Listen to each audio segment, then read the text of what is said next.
Good morning once again. Welcome to Vision 2030 Delivery Secretariat. It's a pleasant Friday morning and it's good to see you all. We had planned that today we'll have this discussion. We are discussing and deliberating on the issues that we have all experienced in the recent past, a few weeks.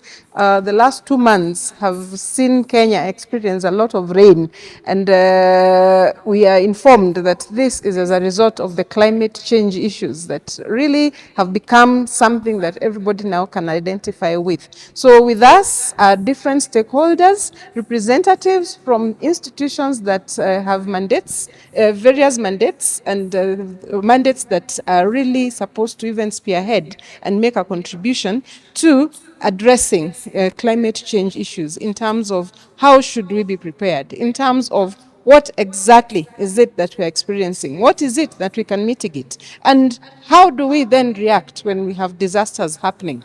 So we have representation from, for example, Kenya Red Cross, who have a lot of experience in terms of coming to support when issues do happen. And they will be sharing with us experiences, even what may be required to be adopted as policy directions. We have Disaster Management Authority, we have the Water Towers Institution represented, we have the Water Resources Agency, Authority, we have the Ministry of Environment, we have the Ministry of Assaults, and we have many more, including the Kenya Meteorological Department. So for starters, ladies and gentlemen, I want to just welcome you here and ask that we make a small introduction. Kindly from the end, you could just mention your name and indicate where you come from. Asanteni sana na karibuni for this discussion today. Good morning. My name is Suleiman Mojo from the Kenya Vision 2030. Good morning. My name is Sharon Chikoch. Good morning. My name is Jessica Mtaka, Kenya Vision 2030. Welcome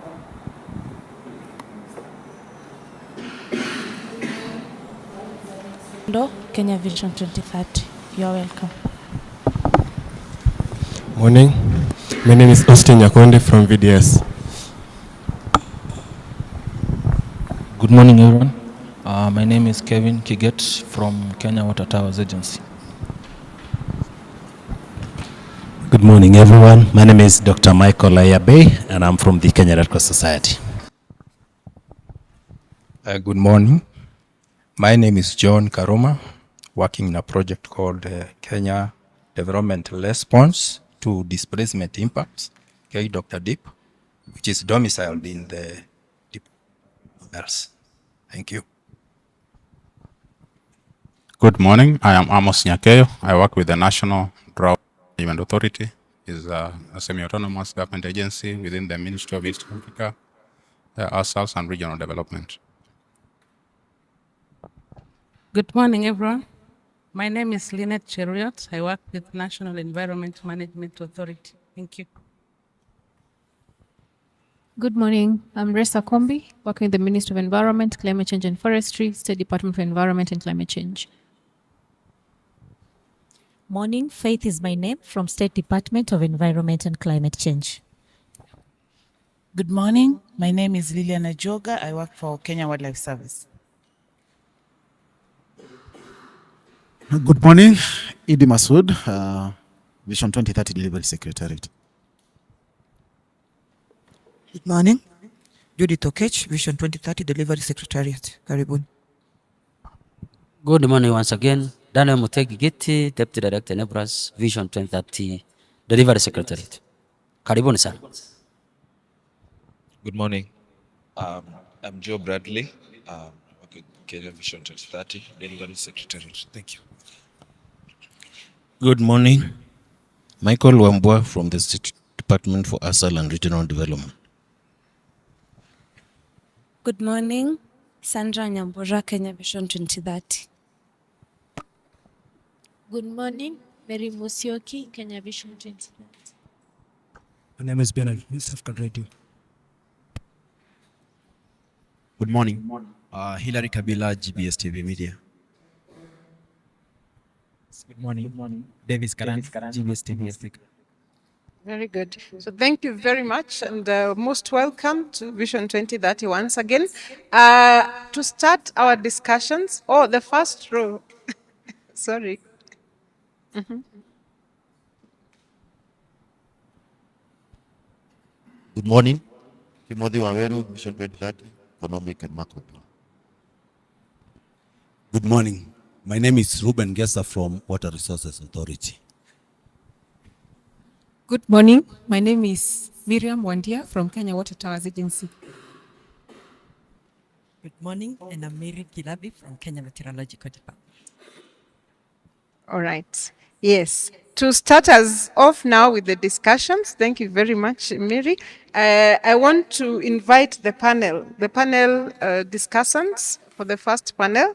And we start from where we have just concluded, Mary Kilavi from the Met Department. We'll have the representative from NEMA. We'll have Mr. Amos Nyakeyo from NDMA. Please come to the front, and we'll have the representative from the Ministry of Environment.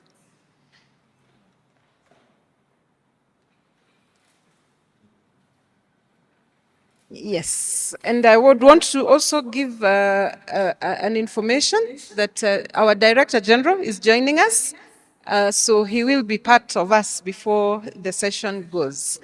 But now, with the first panel team, I would want to invite all of you to just introduce yourselves briefly, tell us what you do as an institution, and how this topic about climate change adaptation, mitigation, and disaster management relates with your institution. Karibuni sana. Yes, we could start from the end. Thank you. My name is Resa Kombi, working with the Ministry of Environment, Climate Change and Forestry. Basically, our core mandate is to ensure that citizens of Kenya have a clean, safe, and sustainably managed environment on our day-to-day basis. But in terms of climate change action, the ministry, of course, is mandated to ensure that we have adequate and robust policies that can be able to help us address climate change. Of course, the future impacts, preparedness. Thank you. And I am Amos Nyakeyo. I work with the National Drought Management Authority, NDMA in terms of acronym. And NDMA exists purposely to provide leadership and coordination on drought risk management and adaptation to climate change. And this is in recognition of the drought risk as the biggest impediment to development, and especially in the ASALs of Kenya, which account for more than 80% of Kenya. It's home to nearly 40% of the population, more than 70% of Kenya's livestock wealth, more than 90% of Kenya's wildlife wealth, the greatest fraction of extractable minerals happen to be in the ASALs. And also the fact that in terms of economic development potential, I think it's the greatest opportunity in terms of where we should be looking at in terms of investing. But then drought keeps posing the greatest challenge, as every time we make progress, then drought comes in and we find ourselves backtracking. So NDMA exists purposely to provide a mechanism to manage drought risk through availing credible early warning and also translating that into actionable plans in terms of contingency plans and response plans, and also translating the risks into opportunities for investments in resilience and preparedness, and by providing coordination of diverse stakeholders in a concerted effort to manage climate risk and drought risk in those areas. Thank you. Thank you. Good morning once again. My name is Lynette Cheruiyot. I work with the National Environment Management Authority, NEMA. So NEMA is a state corporation under the Ministry of Environment, Climate Change and Forestry. We do, our mandate is to ensure that our environment is sustainably managed. And we do that through general supervision and coordination of all matters relating to the environment. So our vision is to ensure that we have a clean, safe, healthy, and sustainably managed environment. We work, we work closely with our lead agencies, that is the ministries, the other parastatals, and local, that our environment is well taken care of. So with regards to climate change, it's no longer a theory, so we have it practically. So NEMA ensures that all the developments have integrated environmental considerations so that we become climate resilient. We ensure that climate risks and vulnerability assessments are undertaken together with the environmental impact assessment or strategic environment assessment. Then, apart from that, we do enforcement of various environmental laws under the Environmental Management and Coordination Act and any other, including our Kenyan Constitution, that is especially Article 42, that obligates us to ensure that there is a clean and healthy environment. We also have other obligations under Article 69 and 79. And to add on that, we also have a function under the Climate Change Act, of course, to ensure that the emissions are adhering to the set standards. And also, currently, the Climate Change Act the regulation was gazetted. And having gazetted, we will be gazetted soon as a regulator in the carbon market. Thank you so much.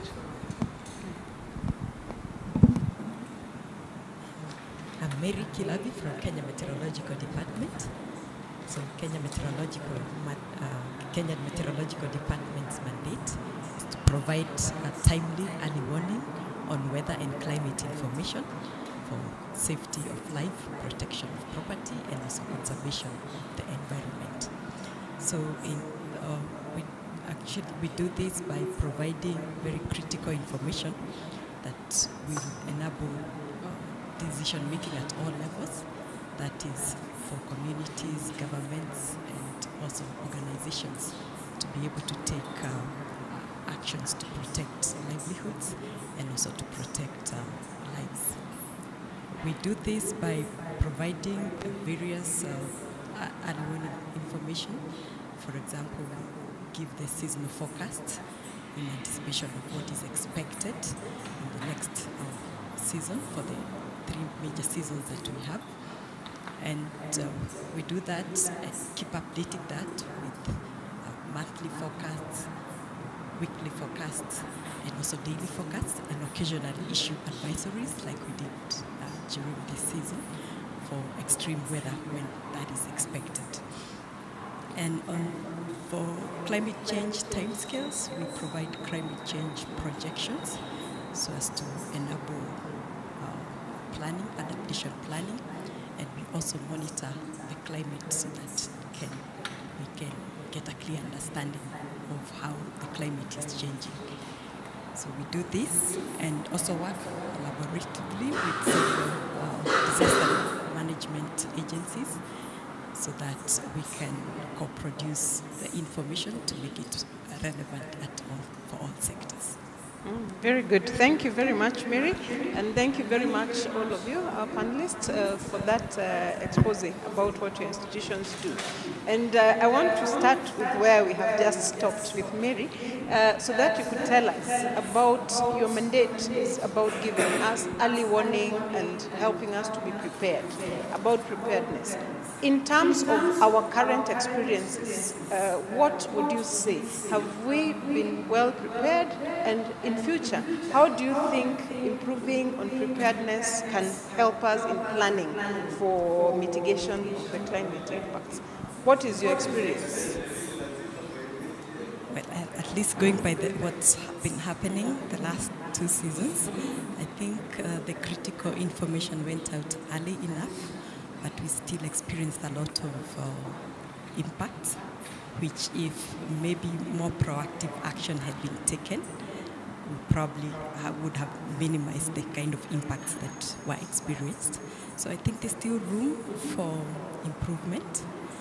And I think one of the things that probably needs to be done is to have some sort of funds set aside that can quickly be released when triggered by a focus information that shows that maybe the weather is likely to be quite extreme to a particular magnitude.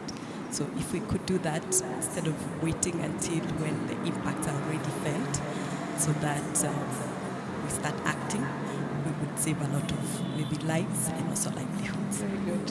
In fact, that is a very good point, because I do not know whether you can confirm Kenyans sometimes do not take warnings seriously, and yet I think that is the starting point, that when you're advised there's an advisory that you move to safer ground, you should actually take it, because failure to do that, then you're putting yourself at risk. So I do not know, maybe as a final comment you can mention something about the attitude of Kenyans, and maybe we need an attitudinal change before we go to Lynette.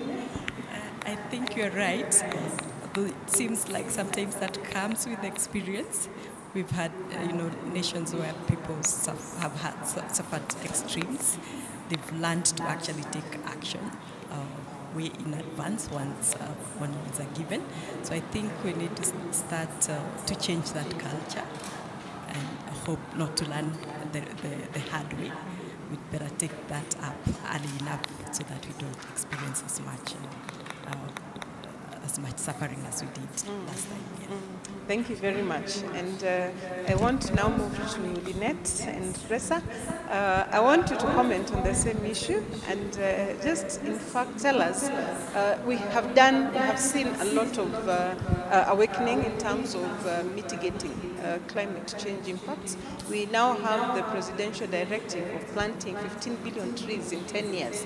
And have we done an analysis or forecast how bad or how risky is the future if we do not take the necessary action?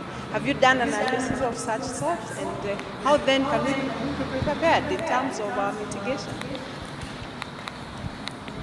Yes. Basically, when the ministry embarks on policy development, it's informed by science, right? So in terms of forecasting or projecting future risks and impacts, it's cascaded down to the global scale, to the national, regional, then national level. So as a country, we take note of that. We're informed by the science from the IBCC through the Kenya Meteorological Department. We work hand in hand with them, making sure that they scale down the information. And using that information, we use that to generate interventions on how we can be able to adapt the impacts of climate change and also mitigate the sources of greenhouse gas emissions. So in terms of knowing how to do it, yes, we do it well, but now the challenge comes in terms of now implementing those interventions we came up with informed by science, and also keeping track of the implementation period to ensure that we actually succeeded with the plan that we put in place. So all that is informed by science, and we do that very, very well with the help of Kenya Meteorological Department. Thank you. Very good. So Lynette, you could add to that line and maybe also mention about what has been the experience about monitoring and tracking from a NEMA perspective, because you collaborate. Yes, sure, thank you. From where she stopped is that actually we have very good laws to to guide our activities. It's only on the implementation, and not only implementation, and adhering from those who are supposed to do. If we look keenly on how these floods really affects us, we can see that majority of the people who are affected were those who are either living in the water courses or at the riparian reserve. Yet we have laws indicating clearly that we are not supposed to occupy these reserves. That is at a minimum of 6 meters from the highest water mark to a maximum land of 30 meters from the highest water mark. So if we could only adhere to these, the laws which are there, then we will have avoided most of these impacts from the climate change. Thank you. I can see Mary wants to intercept. Yes, just go ahead. Yeah. Bearing in mind what the future actually shows, according to the projections, that we expect much more frequent and intense extreme events. It's in terms of more prolonged droughts and even much heavier rainfall. And as it is, we are beginning to see that happening because from the analysis that we've done so far for this current season, and it's not yet over yet, given that we still have a few more days. Nairobi so far has received the highest amount of rainfall ever. And 2023 has been the warmest year ever on record. So it looks like we are in what the climate scientists are calling an unknown territory. We really do not know exactly what's going to happen. The impacts are likely to be much more than maybe what the models have been projecting. And that means that we really, the nations have to be really ready for what is likely to happen in the future in terms of implementing policies that will help in resilience building. Okay, very well. And when you speak that we should brace ourselves for tougher times, you're saying we are going to experience more extreme weather, more heat, more rain, more La Nina. You're saying seasons are changing. I want to now invite Mr. Nyakeo to just rope in the information and the discussion and maybe just tell us efforts yielding, or what exactly do we need to do differently? Yeah, thank you very much.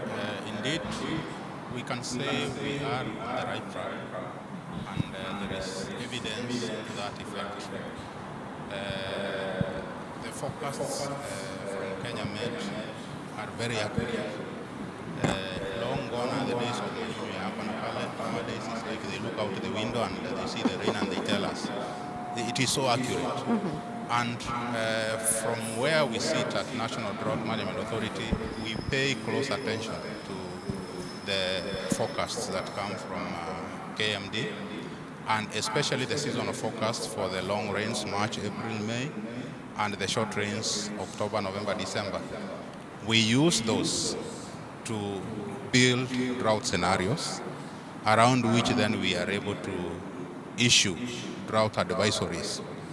And these drought advisories are meant to inform people of what they must do. An advisory is actually a pointer to actions that we must pick, either as the general public or the different stakeholders that have an interest in drought risk management and adaptation to climate change. But then you see, taking up an advisory and applying it's another matter altogether. We may not have control on that, but the advisories are issued, and we still see in the face of impending drought, people are clinging to their livestock. They don't want to offtake. And then when the drought is biting, you see livestock die. Basically, wealth is being wiped out because of inaction by the wealth owners. And then also, when you look at how much we've invested in mechanisms to mitigate the worst impacts of climate disasters, droughts, floods, and so on, the bigger the magnitude that we see during crisis, the bigger the gap there is at resilience level. Time you are seeing us in crisis in drought and in crisis in flooding or these other associated climate-related events, it tells you how much we must invest so that we are able to minimize the impacts of those events when they occur.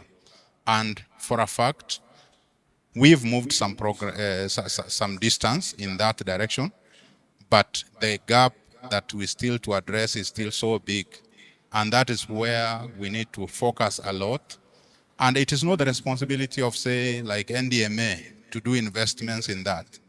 Every sector, every State Department that is susceptible to drought impacts should be able to mainstream their plans in a way that you have drought resilience, drought preparedness, climate resilience, climate preparedness in the work plans, so that we are not looking for resources that would be set aside somewhere so that we will be rushing to, but we will be having them already mainstreamed into the work plans and budgets.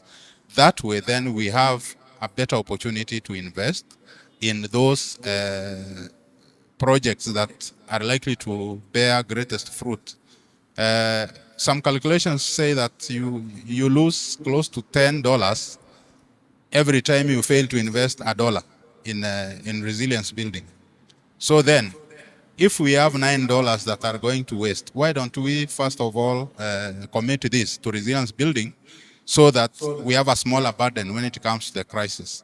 So those are the issues that we need really to pay attention to as a country, and all stakeholders, government and state, so that we put these efforts in a manner that they are able to bear the biggest benefit to the nation. Thank you. Very well. Before you keep the mic off, I think I appreciate that you have also identified the issue that requires resourcing, that it's high time that we need to finance climate mitigation because it's real. And I think you brought it out very well, that wealth is being wiped out by failure of action. But while you are still at it, because I know we have a representative from the Net Fund who will be able to respond to whether we are financing appropriately and whether our projections will be able to match up, or whether we need to maybe get new modalities and studies of identifying. Maybe you could tell us what are the key successes that we have experienced through drought management? Are we likely to be a food secure nation, or what percentage of our population is still food insecure? Okay, thank you very much. Food security is much broader than the drought risk aspects. But then we must appreciate that with the efforts that the country has put in, the mechanisms that have been established, when you compare the drought of 2021, 2023, when we had 5 failed rain seasons, you compare that with the preceding big drought of 2009, 2011.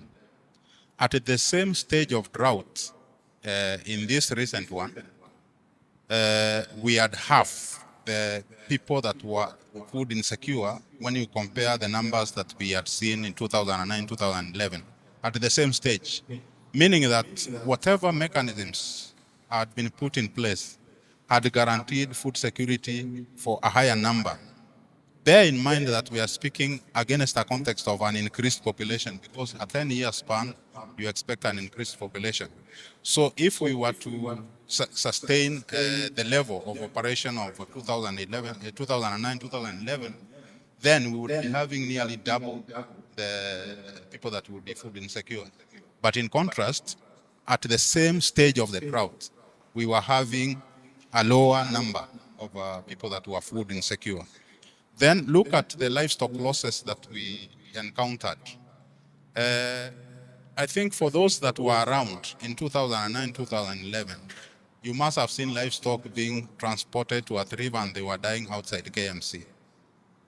And that was not the worst drought in a long time. This last one, 2021, 2023, was the worst in 40 years. So it was bigger than the 2009, 2011 drought. Did we see those scenarios of livestock dying? No. No. Why? Meaning something had been done. So there is evidence that, yes, we are making progress. We are not yet there. We still have a long way to go. There is a lot we need to invest in. Drought is about lack of water. Drought is about lack of livestock pasture. Drought is about lack of water for crop production. Then we need to address ourselves to those issues that will solve problems around food production, livestock and crops, and then access to safe water for populations and livestock. So it's about accessing water for domestic and productive use, and that calls for investment in a massive scale. Compare our country to other countries that are worse off in terms of precipitation. Israel keeps coming, isn't it? Which part of this country is drier than Israel? None. But then, have you ever had drought in Israel? So it means there is something they are doing right, and maybe that is what we need to borrow from. There are several other countries that can be cited as examples. And all we need to do is to harness the right technology, deploy it appropriately, and then ensure that we are able to support production, we are able to support investments. Again, we need to look at livelihoods outside the rain-fed economy, because the more we rely on the rain-fed economy, the more we have limited options. So we need really to open our minds and look at what is it that we need to exploit outside the rain-fed economy, and even in those arid and semi-arid regions that have huge potential for other things other than food and livestock production. Thank you very much for that very informative discussion. We'll come back to Resa and would want Resa to inform us shortly after I conclude. What are we doing differently now that we are told that none of our most arid lands is as bad as Israel, and recent data shows that 89% of our land is actually either arid or semi-arid. And the current climatic changes, the floods and the prolonged droughts are likely to take our land if by the time our efforts on tree planting are actually beneficial, we may have lost some good ground. Is there a possibility for us to do things differently, mitigate, still ensure that our environment in its current state is able to even give us new food and new numbers so that we can mitigate? I want you to be thinking about that as I give a chance to Mr. Muli to introduce himself. And welcome to the panel. Thank you very much. First of all, my name is Peter Modi. I work with the Tana and the River Development Authority, and I'm delighted to be here in this panel. First, sorry for having had come a bit late, but all the same, I'm happy to join these discussions. Thank you. Very well. And you will get ready. After Resa, you will tell us whether Tadra itself was prepared, that despite the warnings by the Kenya Meteorological Department, had they foreseen a situation where the dams will spill? And exactly what are you doing also about the Tana Delta, the Tana River community, who appear to be the ones who bear the brunt of all the floods that we experience in this country? So back to you, Resa. Thank you very much for the question. I would like us to take us back to our responsibility as at least a developing country globally. We are basically emitting 0.01 metric tons of CO2 equivalent, which is very minimal compared to what other countries are emitting, that is the developed countries. But when you look at the impacts you're facing, they are way beyond our responsibility towards emissions to the atmosphere. So we are currently being faced to reduce our emissions, but also adapt to the impacts of climate change, which is indeed challenging, that you have to divert our efforts, right, towards now trying to run towards the events that we're facing. But you also have other responsibilities of making sure that we reduce our emission. That being taken care of, as a country, I think when I look back to the forest cover, way back, I'll say during the Moi era, or way before him, we had a very good tree cover, and then things dwindled down. And at some point, we were doing very badly. But if you look at the political goodwill in terms of making sure that we increase our forest cover, I think from our constitution, we do say that we aim to achieve 10%, but you've seen that being risen slowly by the political leadership, and now we are at 32% forest cover, and that being backed up by the 15 billion tree program, that we need to enhance our forest cover. And we've seen a shift in terms of the approach on how we're planting it, and how, with the support of Carefree and KFS, in terms of advising what kind of species and location to plant them. And I believe that's what's being done in terms of tree distribution when these particular programs are being, of course, a clarion call from His Excellency to make sure that we plant trees, and of course the goodwill of putting it as a national holiday to make sure that we plant trees. So I think we've seen a shift. It's really urgent that we shift towards that, and we've seen also the adoption of fruit trees being distributed, especially in schools and also in areas where the community do the agricultural activities, and also the promotion of agroforestry, whereby as you plant trees, making sure that you also have somewhere to plant your crops, and also the fruit trees, so that we balance, not just planting trees and just seeing them, but also you benefit from the trees you're planting. So I do say that there's a shift, and I hope it will be sustainable, that even as we transition to the next government, this is not done away with, or we don't undo the effort we've already done. And this also requires, I'll say, capacity building and awareness to the citizens. Through the science, we need to break the jargons of the science. We just need to explain to the citizens that this is what we're going through, and this is what the government is trying to how the government is trying to intervene in terms of interventions, and we need to take part, regardless of whether you're being affected or not, because our children will benefit from what we're doing now, given that the impacts are going to be very, very much severe in the next coming years. So let's take action. Let's support the government in terms of the intervention they're able to do now with the little finances they're able to do as we move forward. Things will get better, but we need to stay on that track. Right. Thank you. Thank you very much. And I have a reaction following the emissions. You state that we have 0.01 emissions, which then implies that we are reducing, we are contributing to degradation in a very small way, but we are suffering in a very large way. And probably as we come back to the next round, you might want to tell us what opportunities are there. In fact, in terms of carbon trading, how much should we know? How can I, myself, even from a bottom-up economic approach, how can I benefit from carbon trading, and how do I relate with this topic? Maybe you'll help us. You said that we need to demystify the jargon, and we also need to get it clear. What is carbon trading, and what opportunity do we have as a country, and do we also have opportunities as individuals? Mr. Muli? Okay.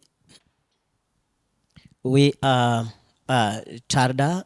We are the owners of the two biggest dams in the Seven Forks. We have Masinga and we have Kiambere, which currently is the last dam within the Seven Forks. Issues of the floods, Masinga Dam is made to store water to release for generation in the other 4 dams downstream. It is the biggest in the cascade of the Seven Forks, and basically it is meant also, apart from electricity generation and water storage, also to control floods in the downstream, basically in Tana River. So have a big rice scheme in Tana River, and sometimes based on the magnitude of floods, we also become negatively impacted. However, when we experience, we get advice from the meteorology department, we also communicate to the public, and we release a press statement notifying the people downstream that we are about to release. We are expecting much flood, much water in the dams, and once the dams are full, we're going to release them so that the water can now flow downstream. When this water flows downstream, it brings a negative aspects, one, to the community living downstream, especially Tana River. You find that Tana River is a wetland, and most people farm within the wetland when it is dry.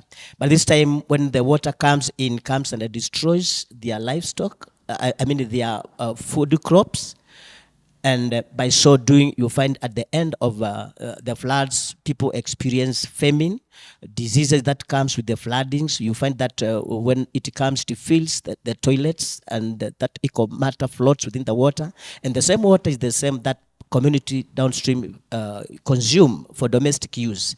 You find that now waterborne related diseases comes and affect the community downstream. And basically, the government of Kenya is coming up now to building the last dam, which is now High Grande Fall, which again will come and control the rate of floods and release the normal water flow that will now continue flowing. However, that is not yet done, but is in the planning stage, waiting for funding to construct that. We normally also advise the people living within the riparians of the Tana River, giving them notice that water is coming. Now, if they have any crops or investment within the riparian, actually is an encroachment, they should be prepared to come out because water is coming in their farmland. Basically, that's what we do. And when I would say that when it comes now to infrastructure, as pertains now to roads infrastructure, we have the floods coming out of the Tana River, now destroying or cutting off the roads, linking the economic transaction within the roads. For example, you find we have the road connecting Tana River and Lamu, and in these floods, it was cut off, now disconnecting that economic transaction within the two counties. And what we would also recommend as an institution that we have actually bigger culverts, which will now allow water, the excess water, because you'll find when the floods are coming in, you find the water, the roads have no capacity to let it go to the lower part of it. So when we increase our culverts to accommodate more and reduce pressure to the floods water, then we'll have our roads being safe. You find also during the dry period, when we experience dry period after floods like the one that we are having now, we expect now when the drought will come, we'll have movement of livestock coming from Marsabit, Moyale, Garissa, coming down to Tana River, where we have pastures for their livestock to come and feed. And you'll find the same place that we have that wetland is also the same place where we have the Pokomo people also farming in that wetland. And at the same time, it's the same place where now the pastoralists will come down and feed their cattle. You find out that brings now resource conflict within the Tana Delta. So basically on this one, we'll recommend that we have communication to the community living in the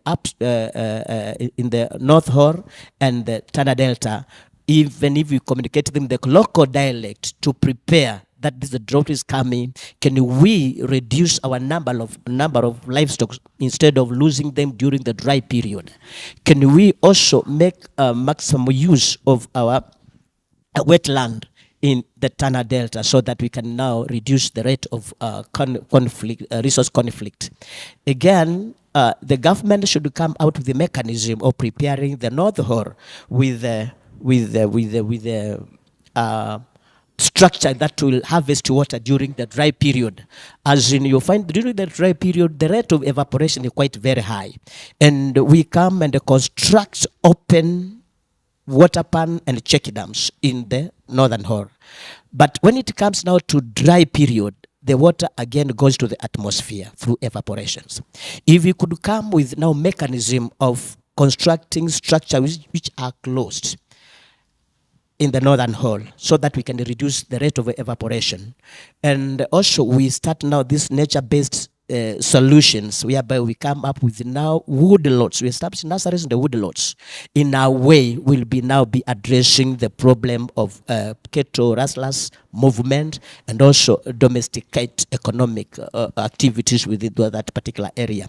And now, because the climate change is another issue which now really negatively affects the pastoralists, will now be providing an alternative livelihood so that even as we address the issue of climate change, the pastor will have an alternative kind of livelihood and they can survive even as they reduce their livestock. Thank you. Very good. Excellent. That is information. I think that is very important.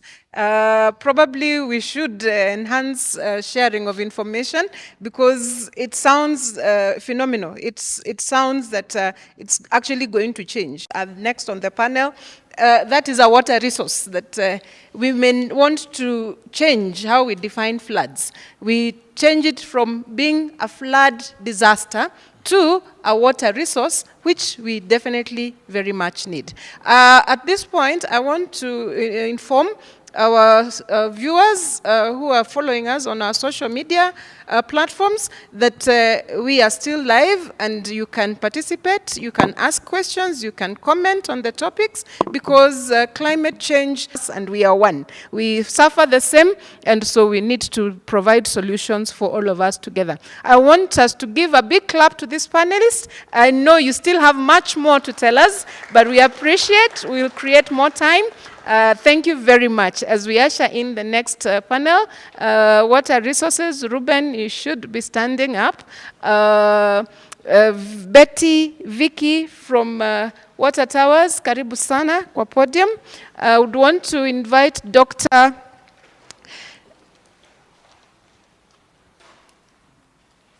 Michael from the Kenya Red Cross, that you could also give us your experiences. Yes.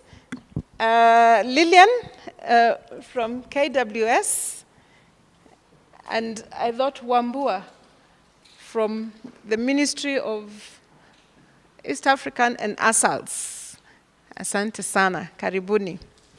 It is a full panel, and it's the same debate. So coming from where they have told us, they have informed us that we are now become more aware. We want to say congratulations to the Met Department. We have just been told that they are now very focused and very accurate, which shows that research, science, and the financial investment that has been put there is of benefit to us as Kenyans. We want to thank you very much. We have heard that with those experiences, institutions that have been managing disasters have been able to identify strategies that have been reformational. And with that, we have had NDMA also telling us that we have made a lot of progress. And the impact of damage that was there, for example, comparative to 2009 and the drought of 2022, 2023 was not as bad, yet it was the worst. Yeah, so meaning we are making progress, we are moving. So I will give you an opportunity first to introduce yourselves.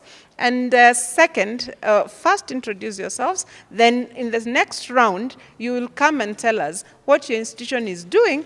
And really, we will not focus on the problem now. We are moving forward in terms of strategies that we must take and ways that we can reduce harm, ways that we can mitigate harm, and ways that really Kenyans need to get some education, information sharing, so that we approach this thing with a robust attitudinal change. So karibuni sana, and I think I want to start from the end. Michael Wambua, start introducing yourself, and we'll finish with Ruben, who will then tell us the first question about water resources management. Thank you. Karibu sana, Ruben, Michael.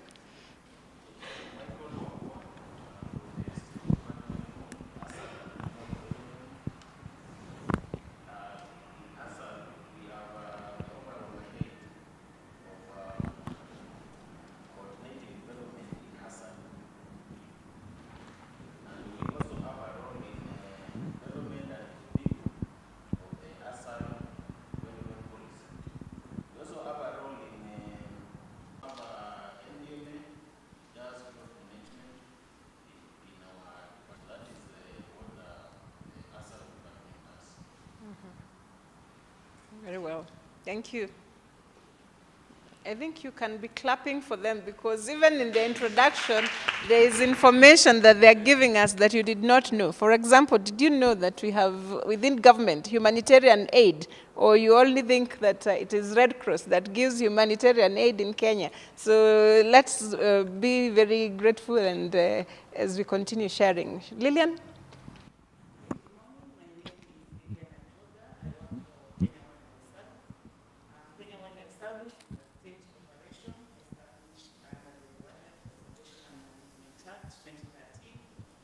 And the key role of Kenya Wildlife Service is to protect plants. In these plants, we articulate issues of climate mitigation, but we also work with other entities to promote education and awareness. And a key function of Kenya Wildlife Service is to do this through extension services. So we provide education and training on wildlife conservation. And we also do other activities like bioprospecting, among other activities that we do towards wildlife protection. Good morning once again. My name is John Karuma. I've been working for a project called Kenya Development Response to Displacement Impacts. In short, KWD. This is domiciled in the Department of Hazard and Regional Development. It has been a 5-year project, so it has gone up to 7 years. And we just closed the project. And this project was conceived by the Kenya government as a result of the long presence of refugees in Kenya. For 30 years, Kenya has hosted refugees, especially in the counties of Garissa, Wajir, and Turkana. We have the Dadaab refugee camps, the Kakuma refugee camps. All these are loading several refugees into this, which have actually stressed some of the socio-economic resources around those spots. And the Kenya government, the KWD, have been addressing the host communities, because as a result of the presence of these refugees, a lot of demand has been made on the environment with respect to things like the livestock, water sources, even wood, fuel, and so on. And sometimes in the past, this has actually brought in some tensions even between the refugees themselves and the host communities. So in the past, we've therefore come to address that gap. And we did this through what is an approach called the community-driven development, where we have empowered the communities to be in the driving seat of the development. We have also done this by providing skills to the community, where they have been able to do a lot of sustainable flood management through a number of activities. For example, we have had establishment of wood rods, trees, agroforestry in those rats. And we have also done a lot of grass reseeding to improve on the fodder in these areas. We've also done, in addition to that, we have also provided alternative sources of wood fuel through solarization, both at the household level and at the community level. We also have provided a number of other social amenities like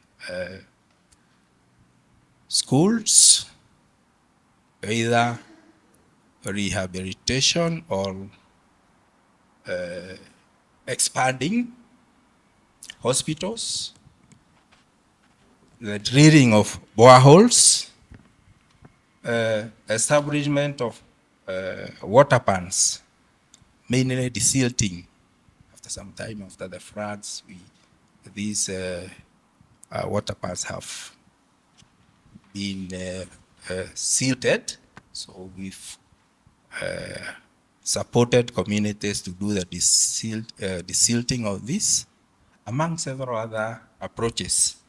And the other approach that the project has used is what we call the labor-intensive public works, where the communities have been supported to conduct some of these activities in the community land. And they get, by doing so, they get some, a bit of some cash transfers to improve on their livelihood. At the same time, as to motivate them to do the environmental conservation. So we've also provided some funded groups to conduct some activities in these regions, especially groups which are whose members are vulnerable. These, among others, have actually uplifted the communities to a level that they now feel that they are part of, the government has recognized their, the way they have hosted the refugees in these areas for that long. Thank you very much. Very good. Makofi. I think that is a very good example of where areas that and populations where it was imagined that they are just requiring humanitarian aid become transformational, and they even start contributing to the economy and contributing even to the issues that are affecting us, like climate change. So I think, true to the word, Kenya Dr. Deep, you have treated problems in the society and just have proved that it is possible that a community can change its attitude and they can be the opposite of dependency to reliance. Thank you very much. Dr. Richard, karibu. Dr. Michael. Michael. Thank you. My name is Dr. Michael Ayabe, and I work for the Kenya Red Cross Society. I think I would say, in summary, disaster management is our business. We go all round. The various parts of that cycle. And I would start, of course, being an agency that is created by Parliament, actually CAP 256 laws of Kenya. We're auxiliary to national and county governments. And therefore, the role that we play really is to support government whenever we are needed in areas of disaster management and relief. But we've broken down this over time in how we approach it. Of course, what we are known for is response. Somebody hears Kenya Red Cross and just thinks they're just waiting for disasters to happen and then they will go. But that is not the case. There are a lot of things that happen behind the scenes before you can get there. One is we engage a lot of volunteers. The Red Cross itself does not have a big number of staff. Very lean. We're talking about 200,000 volunteers who are behind the small team. And when you see them out there, the backbone is really our volunteers. Whenever something happens, and these volunteers are at the community, at the village. So when something happens, once they know whom they can call, that is the first action of response. They would be able to call a Red Cross staff or a Red Cross emergency center, and that call is picked as part of the response. And that's why in some cases we will know probably before many have known, but it's because of that person at the community level. So we do a lot on search and rescue, which is prepare these volunteers by training them in various aspects, including the aqua rescue team that we saw recently. Those were just volunteers trained in aqua rescue earlier. And I want to thank the KMD. Lots of the information that we use, for us, that is the other reference point that we always look at. We want to plan something and we ask, and what does the KMD say? In fact, if they don't release the information, sometimes we might get stuck because what will you plan with? So it's what's been very credible source. So we do search and rescue, prepare volunteers to be able to respond across the country, being present in 47 counties and working with county commissioners, deputy county commissioners, and the chiefs. That ensures that at least we can be able to do something else whenever it happens. We also have an emergency operations center that runs on 24-hour basis. So every other time, being able to collect information. If at this point you see someone falling from a point, an accident has occurred, people have just fallen into water, a vessel has collapsed. The EOC uses a number 199 and 1199, and they will be able to transmit that information to the police or the local Red Cross office to take action and then coordinate with others. So beside the search and rescue, which we also do, is that we also help in providing relief based on the various incidents that happen. So it could be floods, could be these other types of disasters that cause displacements. We provide shelter. We also do sometimes psychosocial support. Maybe some of the responses that's just needed is to give people assurance. We also do health programs and usually both long-term and in emergency. So we support in some cases in where we need to reach very difficult areas, even with immunization programs. We do water and sanitation, and again, mostly in emergency and in building resilience where it's difficult for people to go. So luckily, we have been have had that acceptance to various communities, and therefore, even in very difficult areas, we've still been able to have access. And then we also provide services in the refugee camps, both in Kakuma and Dadaab, especially health, but also turning them into people who can be self-reliant on areas of livelihood. We have a research center that we use a lot of the information we also gather to inform our future programming, and the center is the International Center for Humanitarian Affairs, just to collect that. We run a training school that we try and bring in a lot of information, working with Microsoft and many other organizations, just to find some new solutions to the challenges that we have. We train the paramedics, who you find now, at least we try and bring professionals into the sector of providing emergency services. So helping those who have been displaced by disasters, whenever and wherever it happens, among many others. I think if I explain whatever happens, as I said, behind the cameras, it's quite a lot, but that is generally what we do. Of course, I think I forgot a very important part, which is about what we do today. The issues of climate change and basing it ourselves on the livelihoods. Most of the if things that have happened now due to climate change has affected definitely the livelihoods of people. And he mentioned about the drought that was there, 5 failed seasons. And now we got into floods immediately. So many of the families now have been displaced, and whenever they get this displacement, then how are they going to cope? So every other time when we are not responding, we are helping the communities to build resilience, explore better ways of probably keeping livestock, introducing the people to be able to plant their own pasture and plan how they can use pasture. Tree planting, we actually were given a very big target by the president, I think doing about 10 million trees as the 15 billion is being done. So we're also using and engaging our 200 volunteers across the country to be able to reach that number.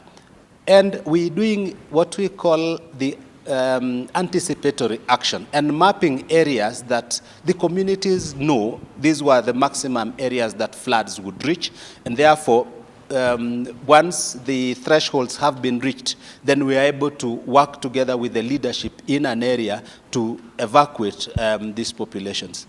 But I must say that the floods we have had this time round, not many of the people who are living today have ever experienced that. And therefore, even the thresholds this time round were higher.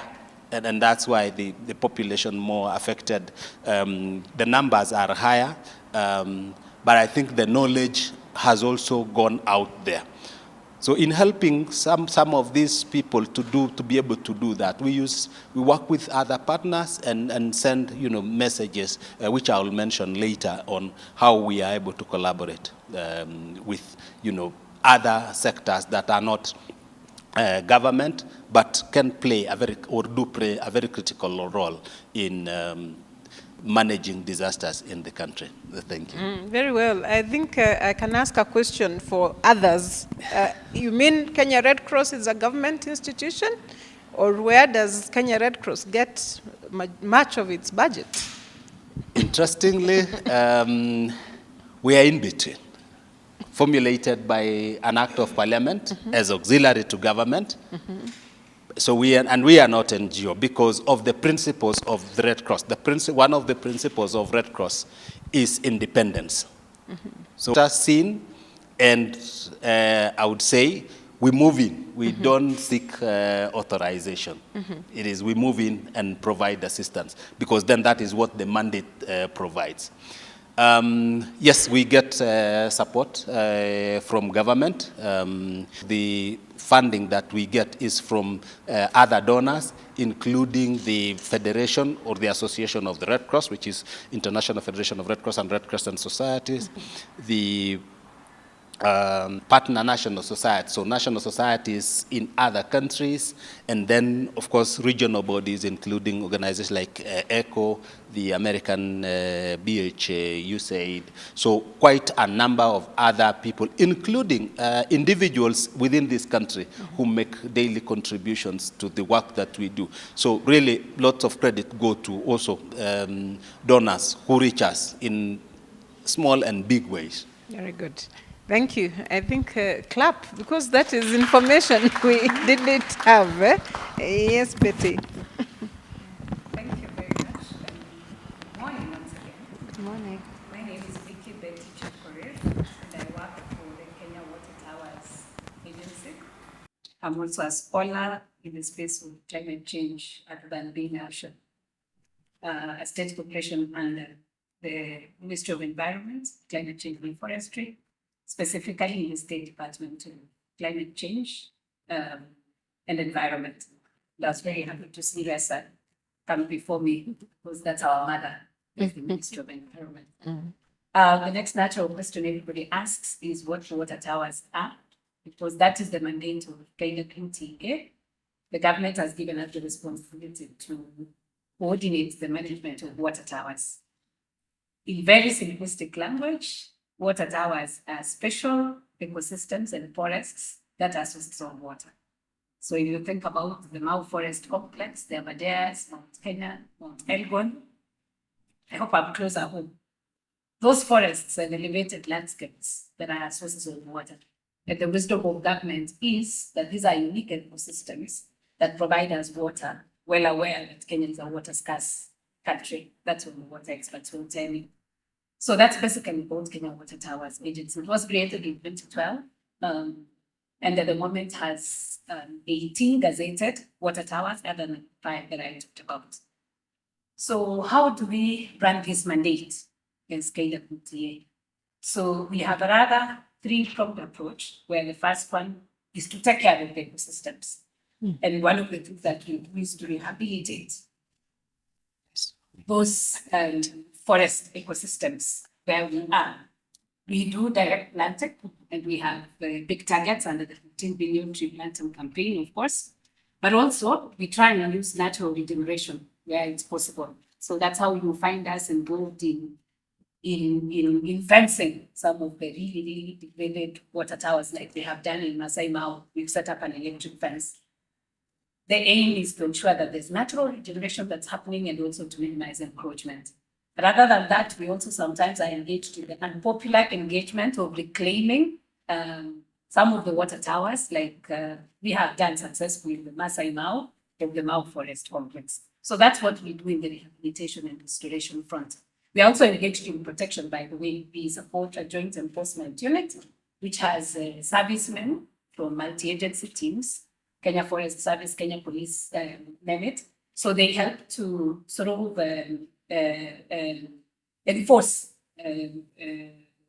enforce protection activities around really degraded forest and water tower ecosystems. The other approach that we use is research, because we wouldn't provide proper interventions if you are not sufficiently informed. So we have a department that is preoccupied with research, who tells us what's going on where, in very simplistic language to use here. And the other thing that we also do is to develop ecosystem management plans, so that it guides the interventions that we do. And lastly, which is the center of our discussion today, is that we have a whole unit that I lead, that is charged with community partnerships and sustainable livelihoods. What we do is not only now protect water towers, but also now deploy other community engagement models that not only now rehabilitate water towers, but also support communities in the areas related to climate change. And I think that is what is around our discussions this morning. I'll be able to say much more later. But for now, I just mention that one of the things that we do in a big way is to support nature-based solutions to improve the socioeconomic situation of communities. So you will find us supporting various value chains to improve household income. We have been successful, particularly in deploying interventions around the honey value chain. So we have various communities around this country that have benefited from the interventions of honey production. You will find some of them producing high-value organic honey that they sell locally, and some of them international, using the water tower resource as the natural ecosystem where they produce this honey from. We also have interventions around, I had my colleague talk about pasture. So we've worked with communities in asal areas to exploit the pasture production value chain. We've had communities that we've supported to produce boma roads to use in their dry season, feeding of their livestock, as a way of ensuring that they do not over-depend on the fodder that exists in the water towers. We've also been in the space of supporting the value chains of tamarind and baobab, and so many others that I will not have an opportunity here to describe, but just so to tell you, we help communities to improve their socioeconomics, of course, as a way of incentivizing them to participate in rehabilitation of water towers, but also to adapt to the impacts of climate change. Because like somebody had said, floods, droughts that we have experienced has a way of impacting directly on socioeconomics. People have entirely lost their livelihoods.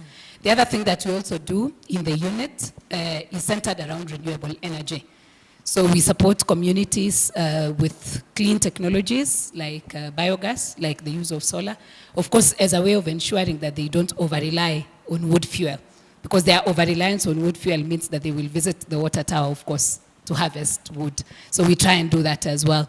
The other thing that we also do for communities is to support water harvesting technologies. So we've worked with a number of schools and other institutions to provide them with water harvesting technologies.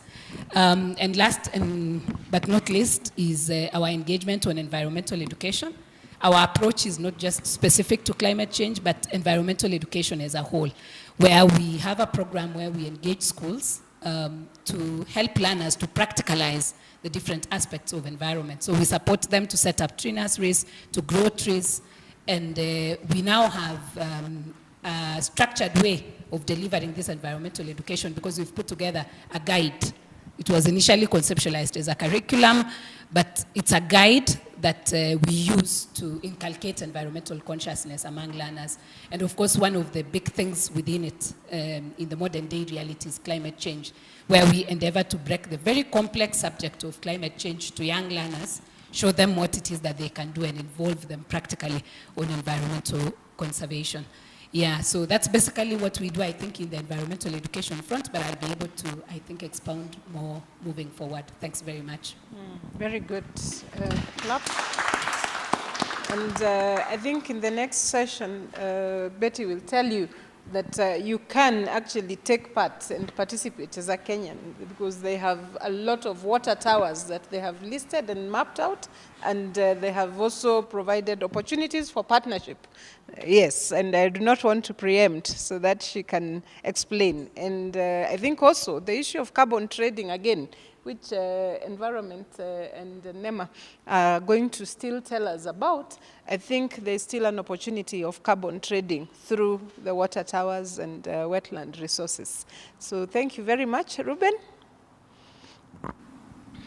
Thank you very much, and good morning once again. Good morning. My name is Ruben Gesa from Water Resources Authority. I am a hydrologist.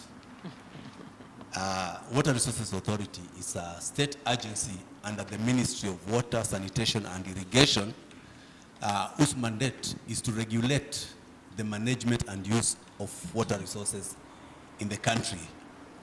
We do so that the citizen are accessible to adequate water in terms of the quality and quantity. Then you say, how do we do this? We do this by apportioning the water resources. For all water uses, we apportion, be they surface water or groundwater. So we have a comprehensive water resource monitoring network around the country, within the rivers, and also for groundwater, that we use the data to inform the regulation. So we are saying the decision support in terms of regulation is data-based, and hence the importance of the network. Now, with regard to issues of climate change and what we are experiencing now, the extreme events, our mandate as Water Resources Authority is mitigation. How do we mitigate against the impacts of extreme events? And as has already been said, climate change is already here with us. It was modeled a long time ago, and at that time, we used to think the year 2025, year 2020 is a long time to come. But what was modeled then, we are seeing it now.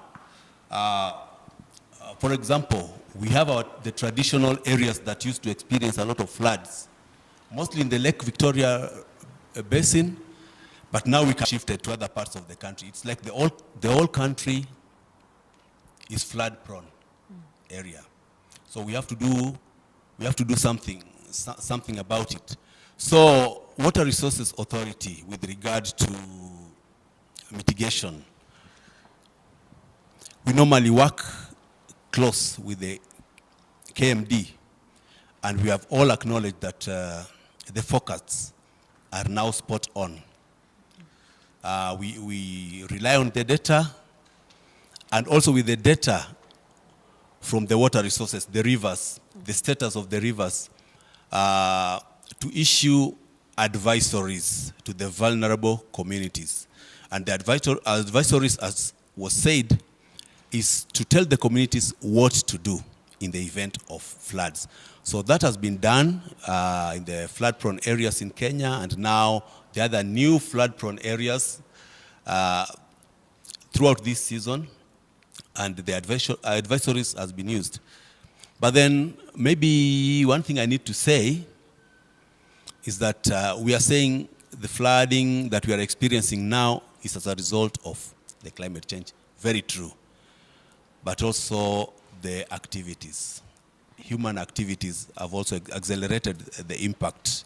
Whatever happens in the catchment, whatever happens in the towers, whatever happens in urban areas, accelerate the impact of climate change.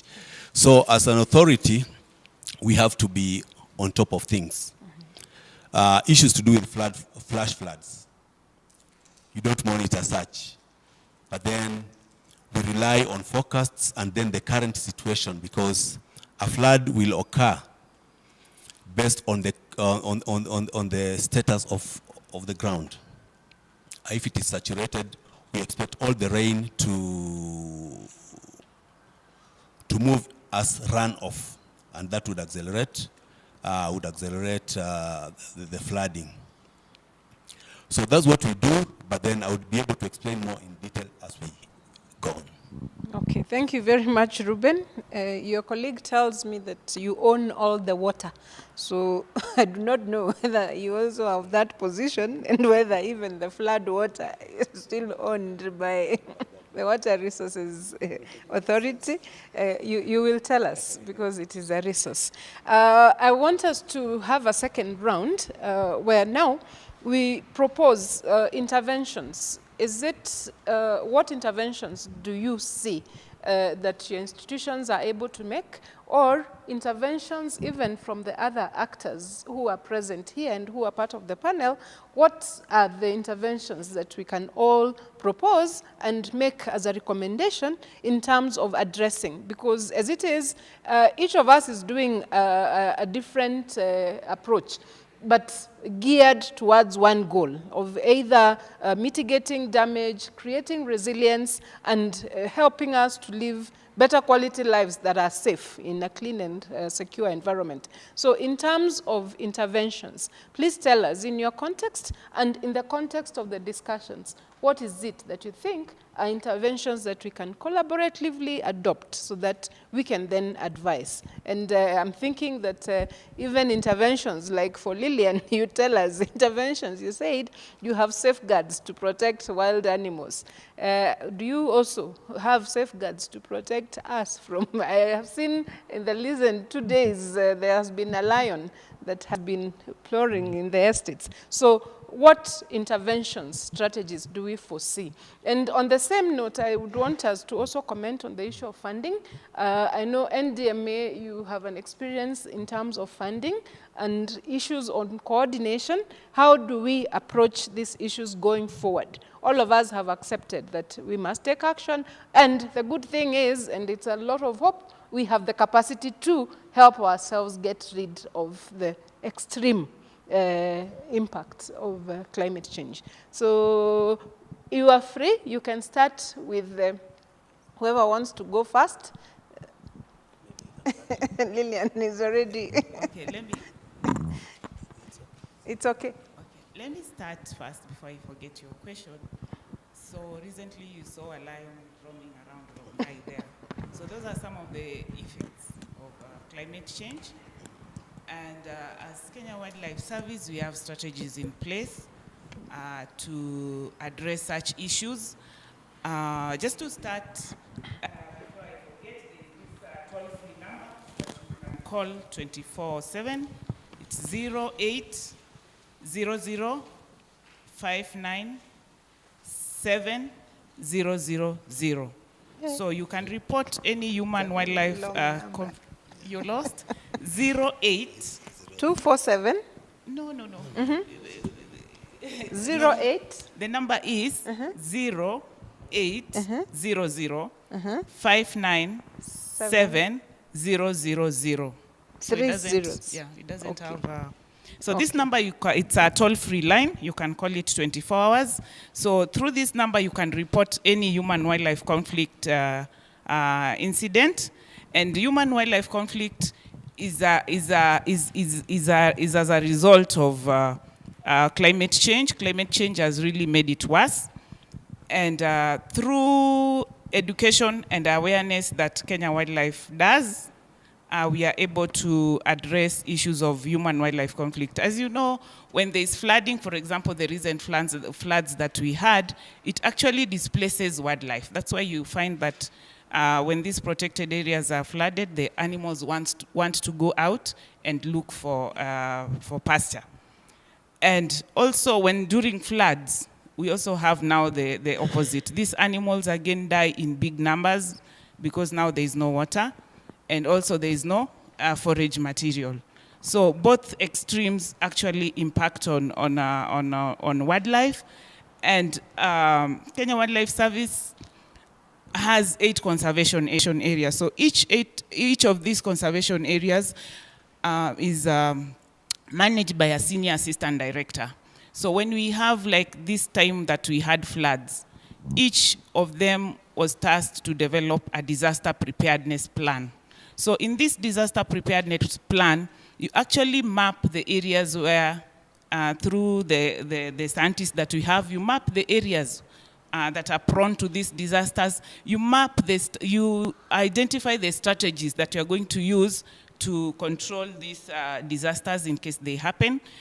And through your disaster preparedness plan, the organization is able to fund those activities.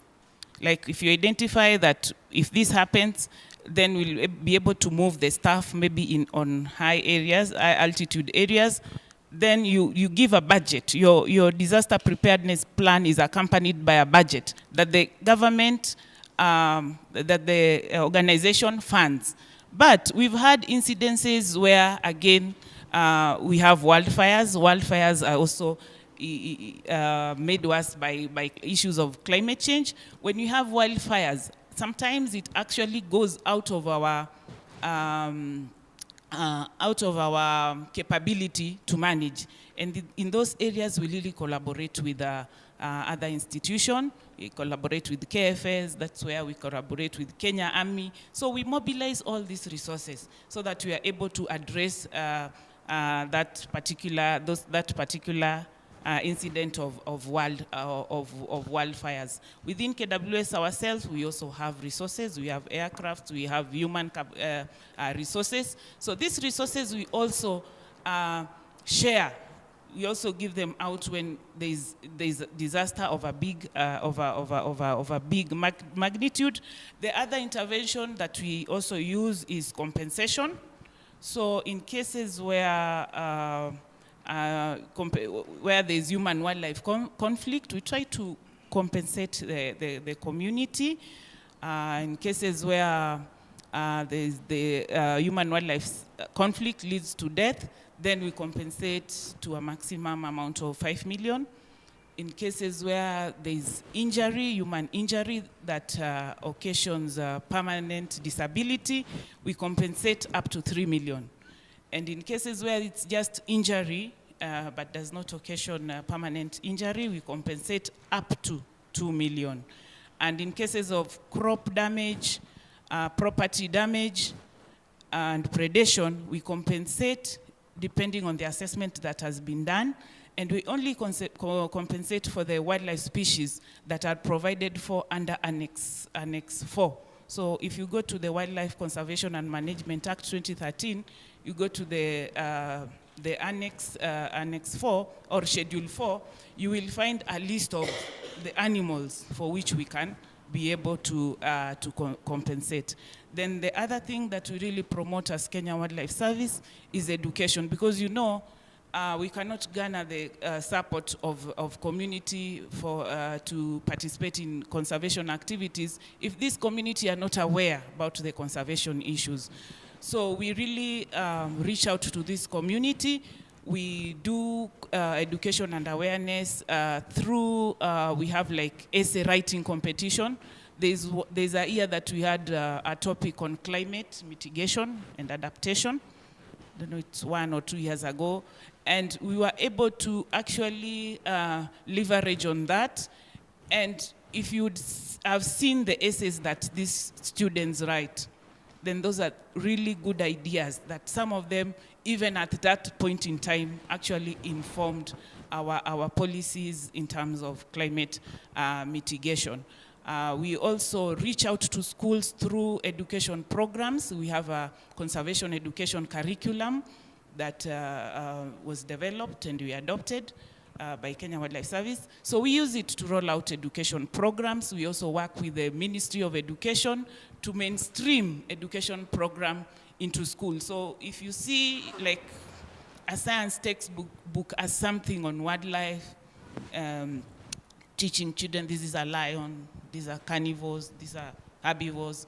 So that kind of information, we work very closely with the Ministry of Education so that this information is mainstreamed in the curriculum, in the education curriculum, so that these children can be able to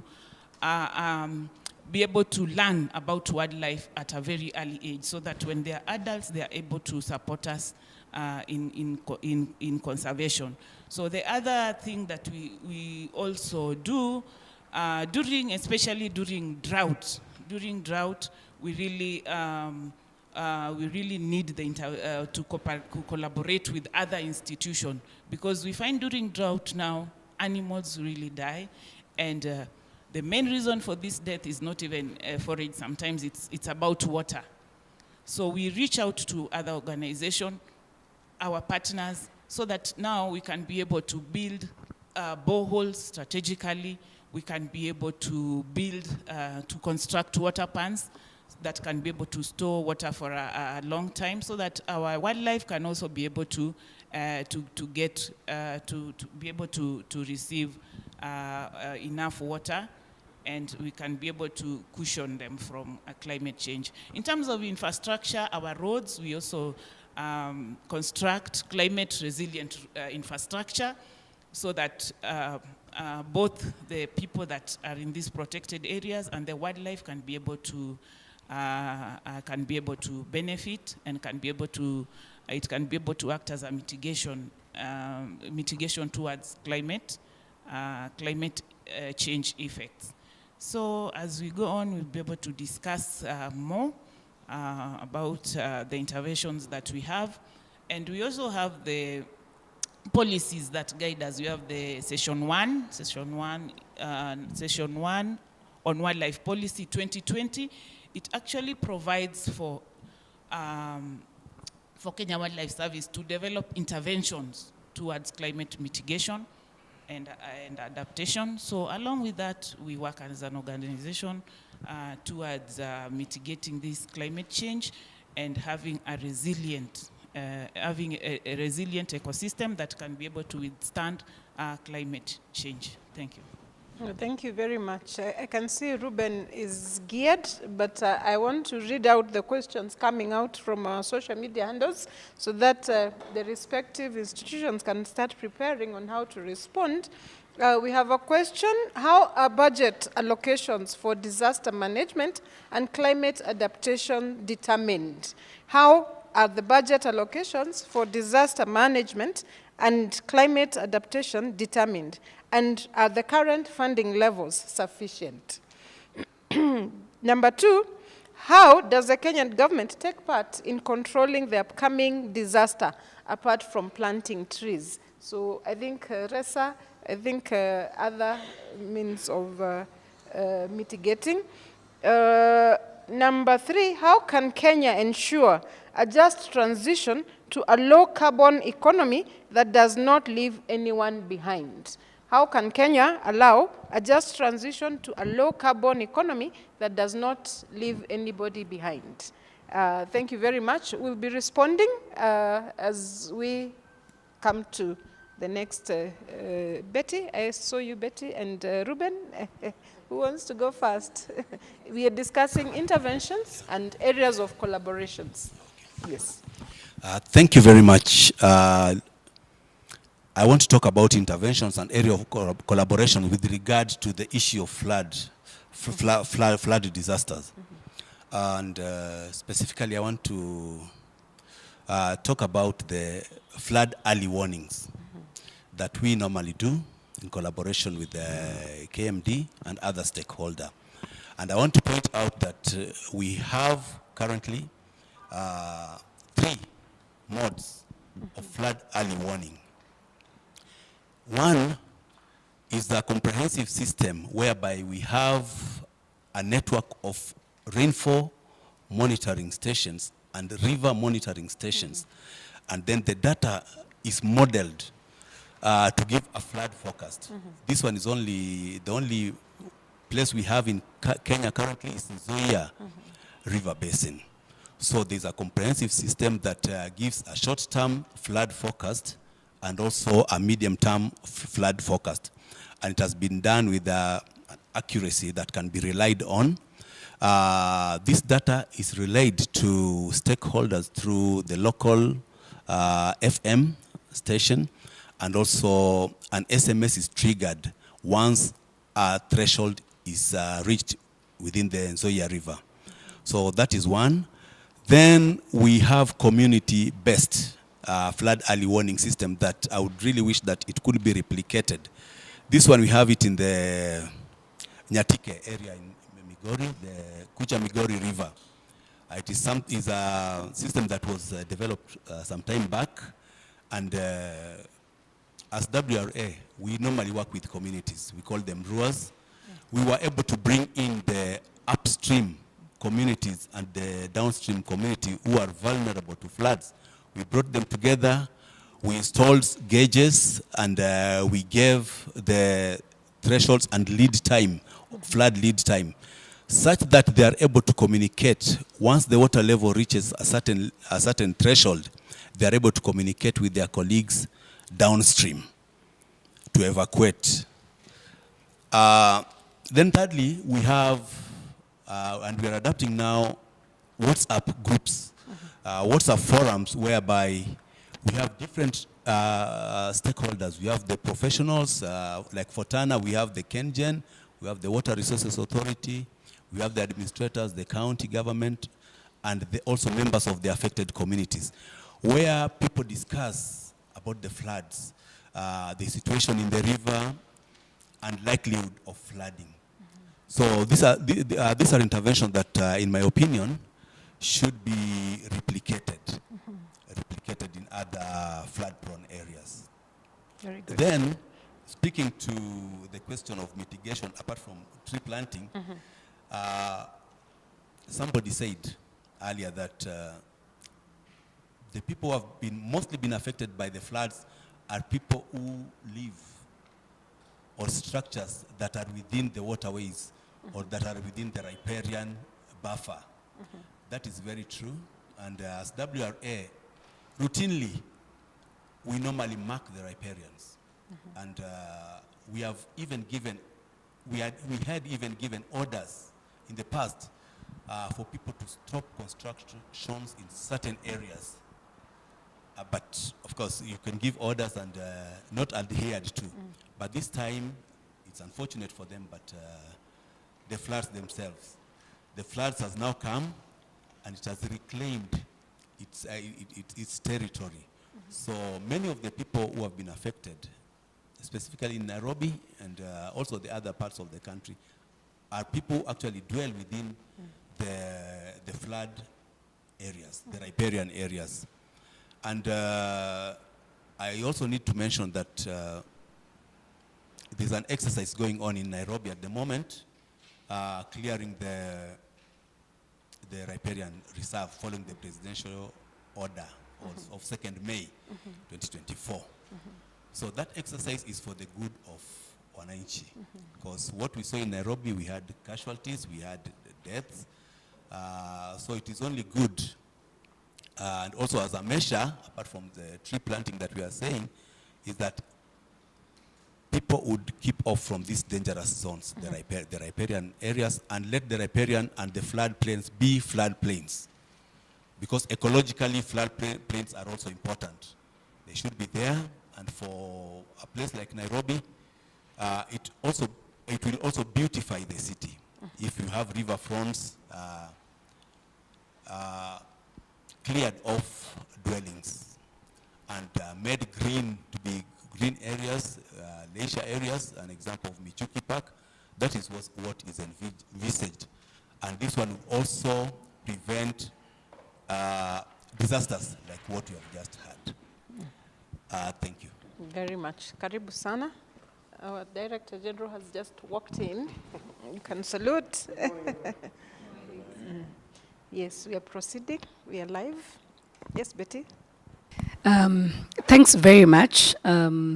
It's a very interesting session where we are talking now about interventions and collaborations, which is really what we need to do. Because every time you talk about climate change, people ask you, what can we do? It's here with us. What can I do? So the first thing that I would want to start with is the traditional one that we talk about of tree planting. Unfortunately, when environmentalists started this call in the 80s and 90s, before the effects came, there were all sorts of reactions to it. Climate deniers, they said it wasn't there. And nobody for a long time really thought that we really needed to plant as much trees. Wangari Maathai, I think, was one of the biggest person that we crucified when she was asking us to do what we now see is a necessity. So the natural long-term solution to climate change from the mitigation front is actually tree planting. And that's why, and I'd want to start by thanking the president, because I have nicknamed him as the climate champion 001. I think before him, not very many people understood climate change for what he has made us now know, even as laymen. So the very first thing that we need to do as a country, as individuals, is to do that very traditional task of just picking a seedling and putting it in the soil. That's the only sure long-term intervention that we have. And that's why you see that the government now, and Resa allowing me, the ministry is now coordinating the planting of 15 billion tree seedlings by 2032 in a space of 10 years. What this means is that annually, we must deliver the planting of 1.5 billion seedlings. Cumulatively, in the 10 years, the government looks to restore and rehabilitate about 10.6 million hectares. I hope I've helped to break it down. I know we keep saying 15B, and you wonder what that is. So 15 billion in 10 years, 1.5 billion every year, January, December. And to the individual, it's been calculated that if you plant 30 seedlings in a year, by 2032 we are there. So it makes it easy, I think. And I hope even those of us now viewing and watching, as we always keep asking, what can we do? Just ensure you plant 30. Divide by 12, how many in a month? We can work the mathematics. Do we now see that it's practical? Because sometimes when the president and the top level government talks about 15B, we start feeling like a David Goliath moment. How can I achieve 15B? Bwana DG, just 30 in your name. Divide by 12, you can do like 3 every month, and there we go. And you know, we say these things and go away and do nothing about it. Wangari Maathai told us that unless you dig that hole, put the seedling, cover with soil, we are just talking. And it will catch up with us like it has caught us just a few months ago. So the first and the surest that environmentalists tell us is tree planting. Of course, there are the other mitigation interventions, like ensuring we have clean technology in manufacturing, including moving electric and reducing fossil fuel usage in transportation. I'm just digressing into that because there was a question. There's also even the whole household shift of cooking technologies to clean technologies. So it's a myriad of things that we can have another session to discuss. But tree planting, I think, is the surest that all of us can pick up.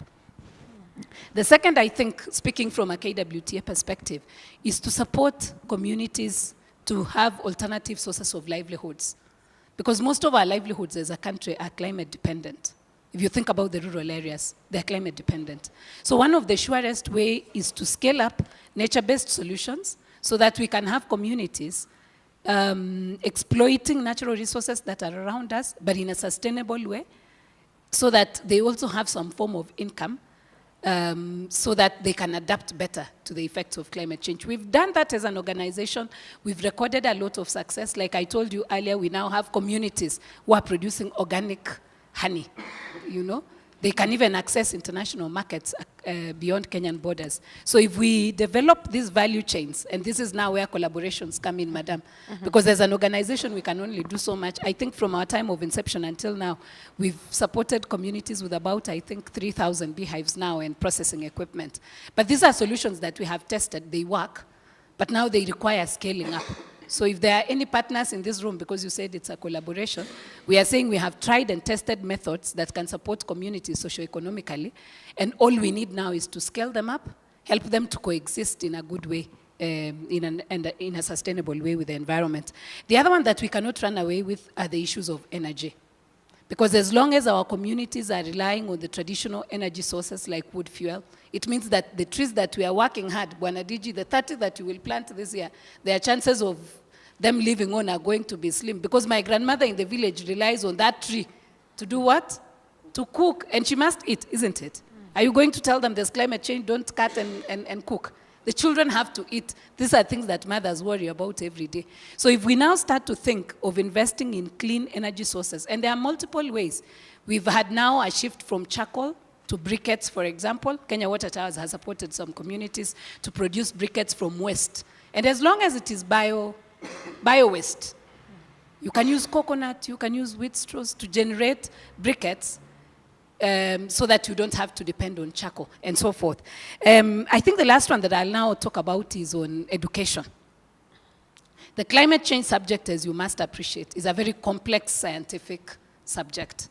And I must own up that some of us who are scientists have done very little to unbundle what this actually is.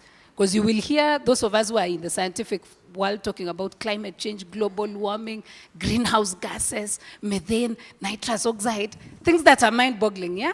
There's been very little effort to break down the complex science of climate change, and even now make communities, because, I mean, if we passed this mic around here and ask how many of us know the difference between methane and nitrous oxide and where they come from, and greenhouse gases, very few of us would be able to articulate that. If you thought about our grandmothers and mothers in the village, they have very little understanding of this complex subject, yet the effects are here with us.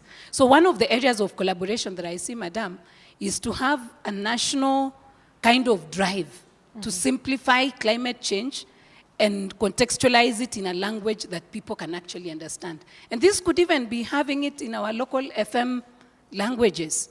What does climate change mean to Samburu people? Do they have a local name for it?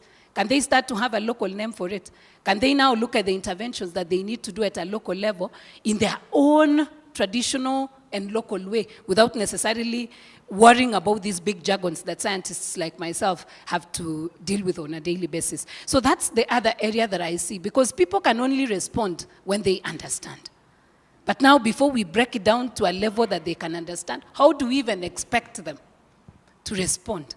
Yet most of the discussions we are having here are about response. So I think the first and the surest is to demystify and break down the complex scientific language about climate change to the local language that people can understand so that they can respond.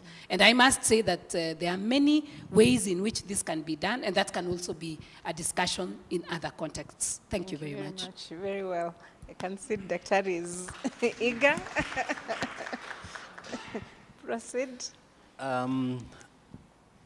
Thank you. I think I will try build on what colleagues have already mentioned, and one of the things that we look at is, of course, we have that bit that we needed to have done to an extent that we have found ourselves in the middle of this. So I would want to think of how do we handle this from where we are, going back to try and restore nature. And I will start by talking about trying to work on the work, or build on the work that's being done by the KMD. And this is they do a lot of forecast. But now, other experts and in their respective areas, we need to start to change, to break this down into impact based. because then they would give the general situation. And now it is up to the sectoral experts to break it down. What does it mean to the education sector? What does it mean to the road sector? And actually break it really to the village. And even for agriculture, we need to see more. Because if they have information, and I'll want to take, for example, the path of agriculture. If the forecast is showing that we are in MAM, and they are saying, even with this MAM, the rains are not as good. We don't expect it will be a good season. What do agriculture experts need to tell their farmers? That we will not now plant our traditional crops. And I will want to use maize for a person coming from Rift Valley. We have varieties that are known, 6213, 614, those that take a long time and need a lot of rain. So now these experts need to break it to the local person in the village and tell them, now with this forecast that is given, we can go for this variety, or this is not the season to be able to do this. So if we are able to help to make more use of this information, it will have more impact.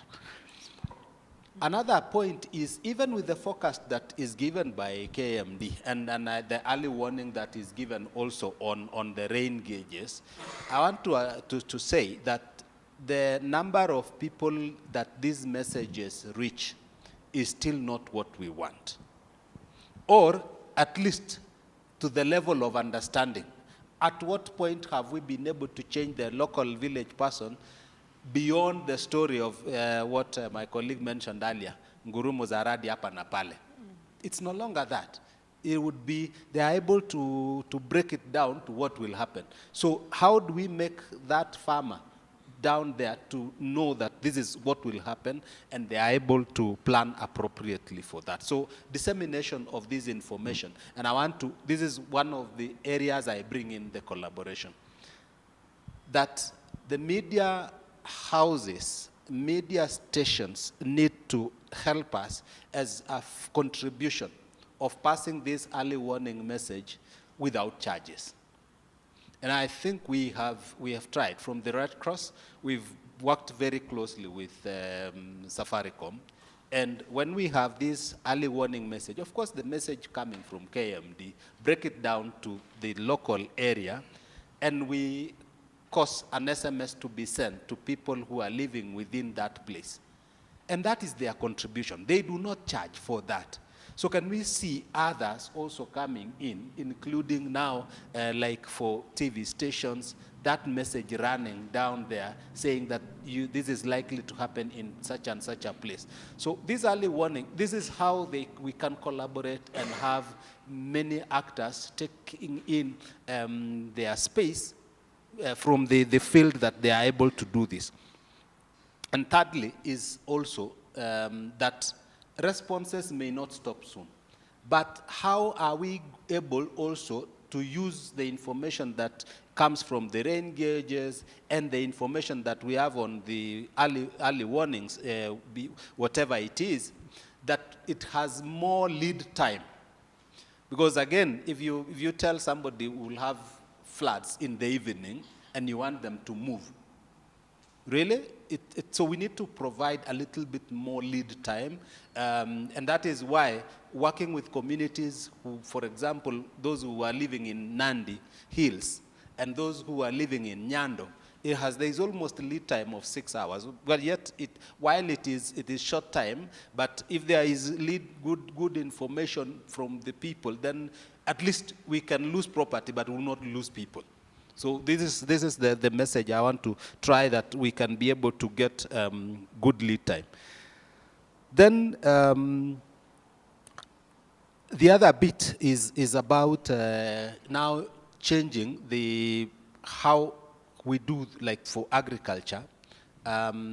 We need to propagate more the message on what types of crops are there that can do better in what season, and we develop a catalog that farmers also can be having this. They don't need to be looking for an expert to do this. If we can develop a catalog, that would be key. And also going for what we used to do as contour farming. It used to help a lot, especially on flood and even enabling the soil to hold water. Finally, is the remapping of the flood-prone zones. As I said earlier, this one was a bit higher in terms of levels, which gives us a new parameter or a new threshold. We did a mapping with Water Resource Management Authority in area around Nyando and Busia. And these we shared with the community.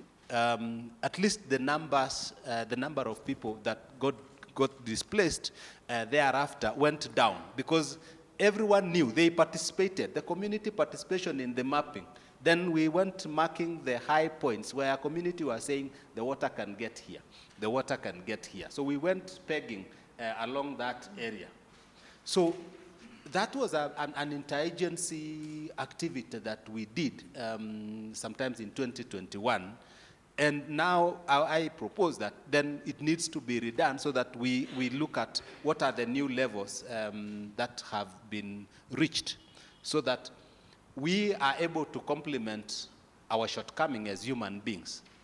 That we are not able to plan more on something we are not able to imagine or something we have not had or experienced. One of them, because if I tell you today that you imagine yourself flying out of this room, you may say, how? It's not possible because we've never seen it happen. We can't imagine.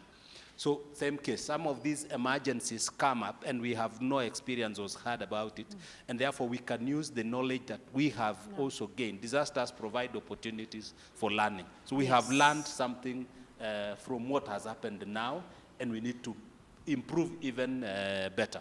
Thank you very much. Thank you very much, Daktari. I think let's clap for those interventions. It's just a fact that, yes, we must collaborate. You can hear from their presentations that we are working with this, we are working with this, meaning that we actually must work together. I would want to request NDMA, Mr. Nyakeo, to respond to the question that was raised about budget allocations for disaster management and climate adaptation. How are they determined, and are the current funding levels sufficient? And then I'll give Ressa to respond to the issue of carbon trading. There's also another question that has just come in. I think this one is specific for TARDA. What are some of the strategies that the government is using to implement mitigation against disasters caused by downstream overflows from dams? What are some of the strategies, I can reconstruct this question, the government can implement to mitigate against disasters caused by downstream overflows from dams? Another question, I think this is for you, Mary Kilavi from KMD. What improvements can be made to Kenya's early warning systems to better predict and respond to future disasters? How does the recent flooding even underscore the urgency of implementing robust mitigation measures in Kenya? So I think in that order, in the interest of time, Dr.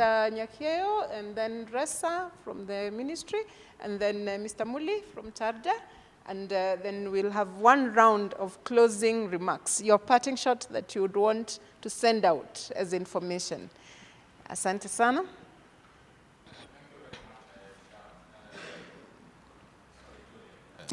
Sorry, I'm giving you another name because you also gave me another name. We are game. Yes. Really, determination of budgets for disaster risk management is an objective process that involves a risk assessment. You assess the disaster risk, and that is specific to the hazard that leads to the particular disaster. So if we are talking about drought, then you will do a drought risk assessment.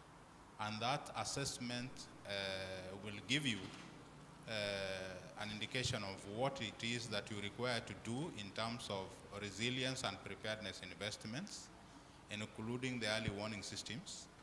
And then it will also give you what it will cost you to do response interventions in the event you get to a point where all your capacities are overwhelmed and you are required to do response.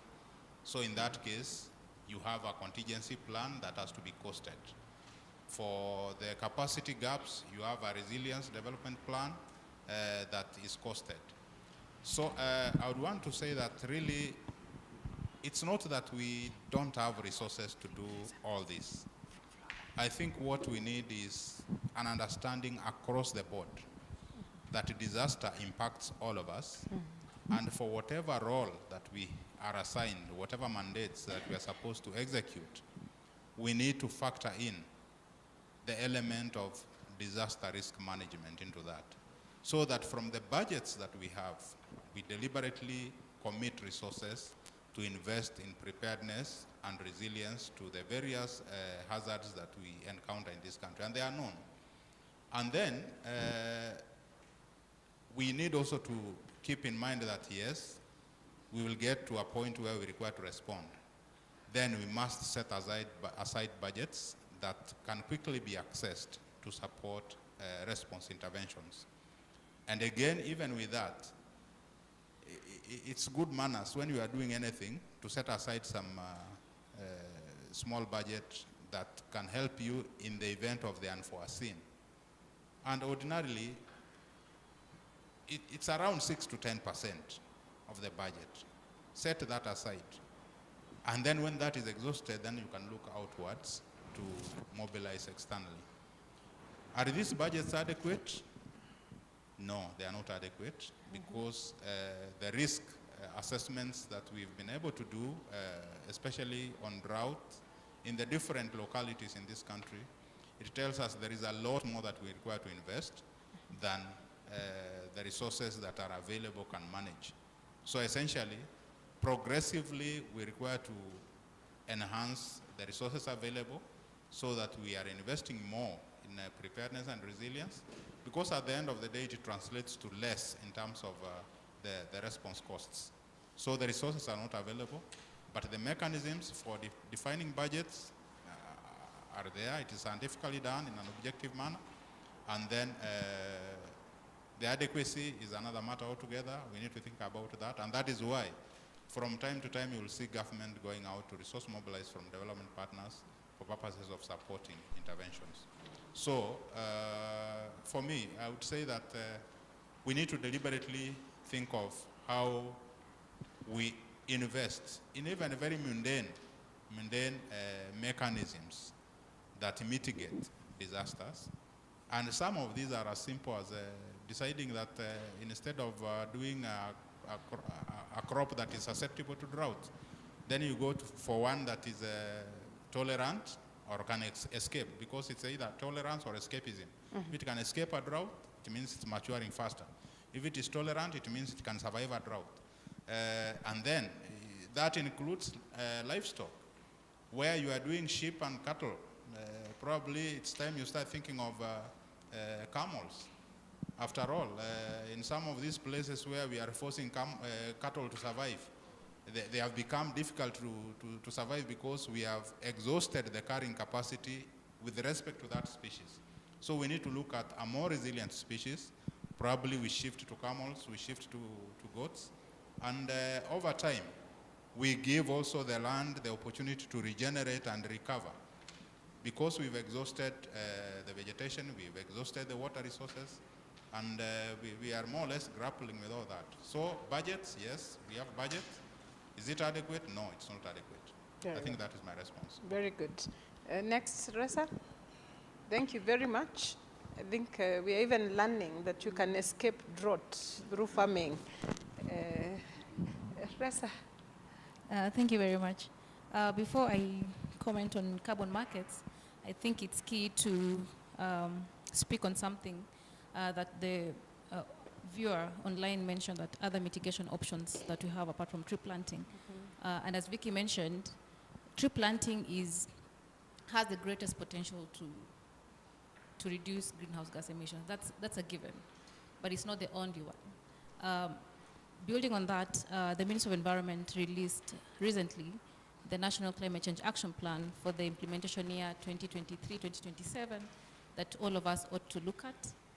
And many institutions here were represented in the development of that action plan. It was very an inclusive process whereby you gave us interventions that you'll be able to do 1, 2, 3 during this year. For example, KMD say they'll improve their climate information services until that year. So all of us know what we're supposed to do as a sector or institution, and you even gave us budgetary allocations in those interventions. So you already know what you need and what's available in your various institutions and how you can mobilize for the rest. Now, since we are in resource mobilization, this is where carbon markets comes in.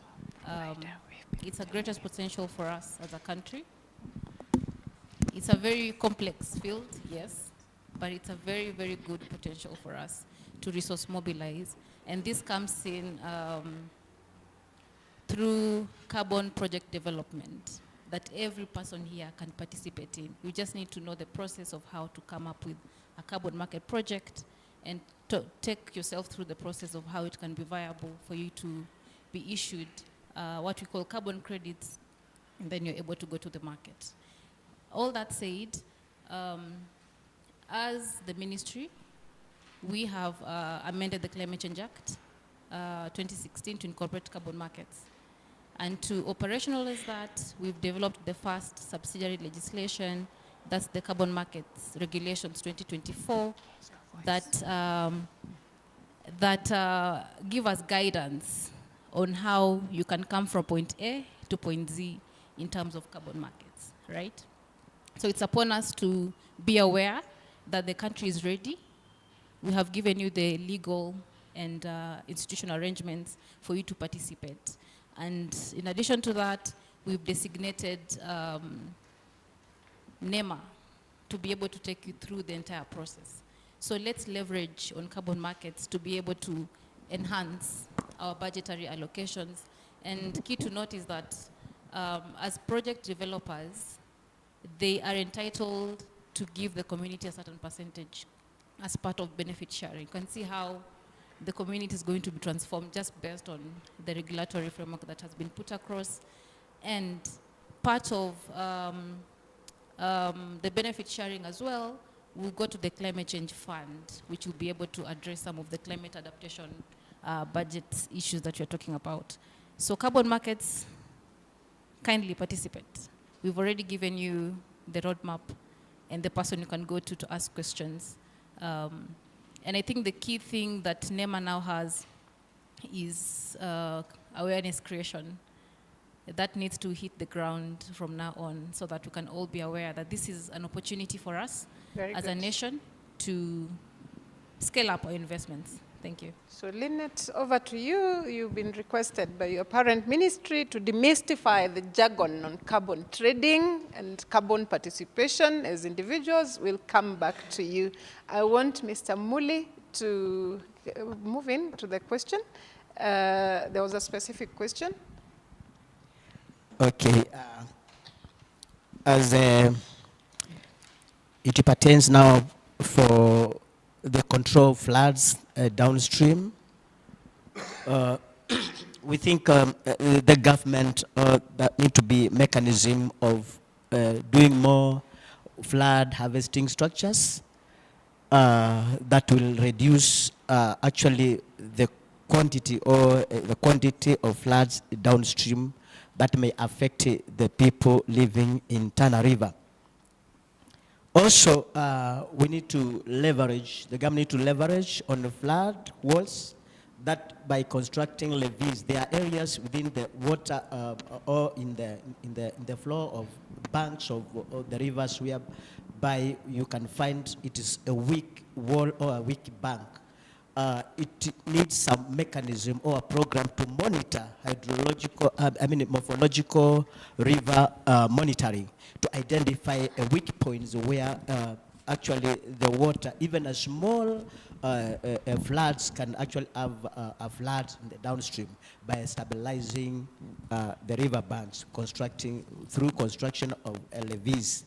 Again, we need to map out the wetlands downstream whereby you find some people have encroached the wetland and started undertaking economic activities within the wetlands.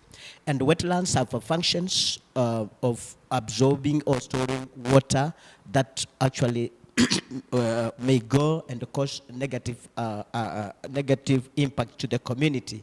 So by mapping out and conserving the wetlands will have a very positive impact towards flood control.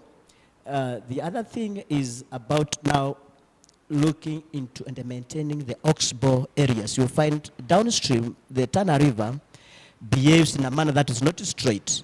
It moves this way and that way and that way. And then during floods, it cuts, making a lake.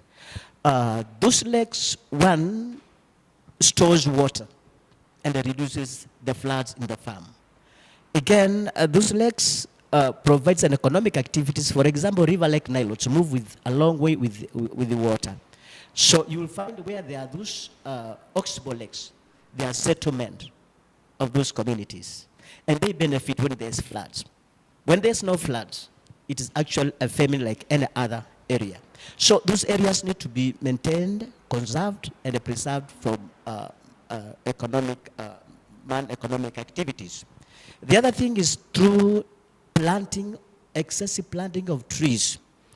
Like some of us has presented, trees as a function when it comes now to percolations, infiltrations, and the water storage. So when we undertake a massive tree planting, especially in the catchment, of course we'll have lesser floods downstream. So those are some of the mechanisms that the government need to take and prepare to do and support the manage to undertake that activities. The other thing is the communications that we need to communicate to the people who are our target. For example, Tana River, we have Pokomo and we have Oroma, who are dominant of that particular area. When we want to prepare them towards now floods or even drought, we need to communicate to them. And the best communication would be through local dialect, that even the Shosho, the Babu, can hear this message coming in. And how can we go that? We have local radios that we can now disseminate this knowledge to the local person on the ground, that even as the drought comes, he or she is aware this is coming and these are the impact of this drought or these floods. That would be a very good step. Again, we need to develop this one and develop some curriculums that we can communicate to our schools, even in the chief's baraza, where people would come and meet and be sensitized on the precautions that they need to take as they prepare either to floods or either to the drought. For example, now we are talking about floods, but then there's drought coming. We need to speak to them that even the little food that they have harvested, they use it in a good manner, so that they store. There are several local methods of food storage. Even sometimes we may not, and the local person may not be able to buy chemicals, which are somehow expensive, and somehow, when not used well, are negative impact to the human health. But going even to the local food storage methodologies can really save our local community in a big way. That's also, I think, is a very, very important thing that you need to understand. The other thing is about now talking about the livestock. The livestock. You find the livestock that sometimes we keep livestock that feed heavily with little product. Now, when it comes to climate change, you find now the pasture is shrinking with the time as the climate change bites. So what are we going to respond to the local community so that we can improve their livelihoods? We need to come out with mechanism of the right species and the right pasture that we need to put that are drought resistant and with a high value, nutritive value, that can really bring product of value to the community. When it comes to milking, when it comes to now to keeping animals for sale, that will enrich in number of kgs, so that this person, when he takes this livestock to the market, will get high value of income. Again, now, we need to come with education, whereby we'll touch the community and teach them that even as we prepare for climate change, I mean as in drought, there'll be problem of pasture. Now, if we are going to have a problem of pasture, should we live and watch our livestock die? What can we do? The government needs to come with a mechanism of engaging the community and giving them the right mechanism on how to manage their resources, so that we reduce poverty, we reduce school dropouts, we also create employment. Because again, the climate change comes the factor of job cuts. When institutions are closed, when farms are closed, when all those things are closed because of the impacts of climate change. So we need to come and address these issues, talk to the community, prepare them, and make them now adaptive to the issues of climate change. Thank you very much. Thank you very much. In the interest of time, I want to just conclude and indicate that I'll give each of the panelists 1.5 minutes. 1.5 minutes after we have responded to just 2 very burning questions, because this debate, we are not able to conclude it now. What we'll do, because this is an issue that we need to address and address continuously, we'll keep the conversation going. And I said earlier, you can use our social media handles, and I'm hoping that in your parting shot, you'll also be able to tell us about your social media handles. And I commit that we will do one network grouping so that we can share ideas and recommend what we need to work as a team. I think in summary, because I don't want to also talk much after we have finished with the 1.5 minutes, issues that have come out here is that, yes, climate change is here with us, but sure, there is action that we can take to mitigate, and it is me and you to do that through collaborations. There are many opportunities that are coming up through carbon trading, tree planting, and all the eco-friendly measures that have been mentioned here, through community action, where community action involves community education, community partnership to build a common resilience for all of us, through collaboration, where we support each other with efforts, through request and sourcing for funding, through dissemination of information, including dissemination of information to schools with the change and recommendations for the curriculum. So in simple, I think as Betty suggested, we may want to prolong and have a national drive to simplify climate change issues, to actually also do a call to every Kenyan to take part in the different aspects. So the 2 burning questions, I saw DG's hand. Is there any other? So it's only 1 burning question. Yes. And then we'll start with Wambua in terms of responding and utilizing with our 1.5 minutes closing remark. Asante. Karibu. Okay. Thank you. Good morning. It's not supposed to. Okay. Mine is just a quick question. And of course, I missed the first part of the meeting. I'll talk later, I think. I'm on the program. So for now, let me speak like a Kenyan. I'm sitting on this side. What is the government doing to tell or inform Kenyans about all the things we're doing here? Yeah? Which is the best crop to plant in Marsabit? Which is the best animal to keep in Kainuk? Which is the best plant to grow in Kajiado? Which is the best animal husbandry plan I can do in Mbere, where I come from? Yeah? So, because I'm hearing a lot of the government we should tell, we should do, but who is government? Who is government? Yeah? Who should provide these answers? So we're here to provide answers. So please tell me, is there a report somewhere in government, in one of your offices, which says a report which maps the whole country. We are saying we should do a mapping of the country. Has it never been done in 65 years, since 1963? Has nothing been done in this country about disaster preparedness? What has been done? And how can it be improved? Yeah? Jibuni hiyo swali kwanza. Watu wa serikali. Ressa, I think you yes, but all of us are. Yes, and I think for starters, they had indicated that carefree is now defining species that are proper trees for growing in different areas, and so that you do not then waste a resource by planting a tree that has no chance of survival in a certain area.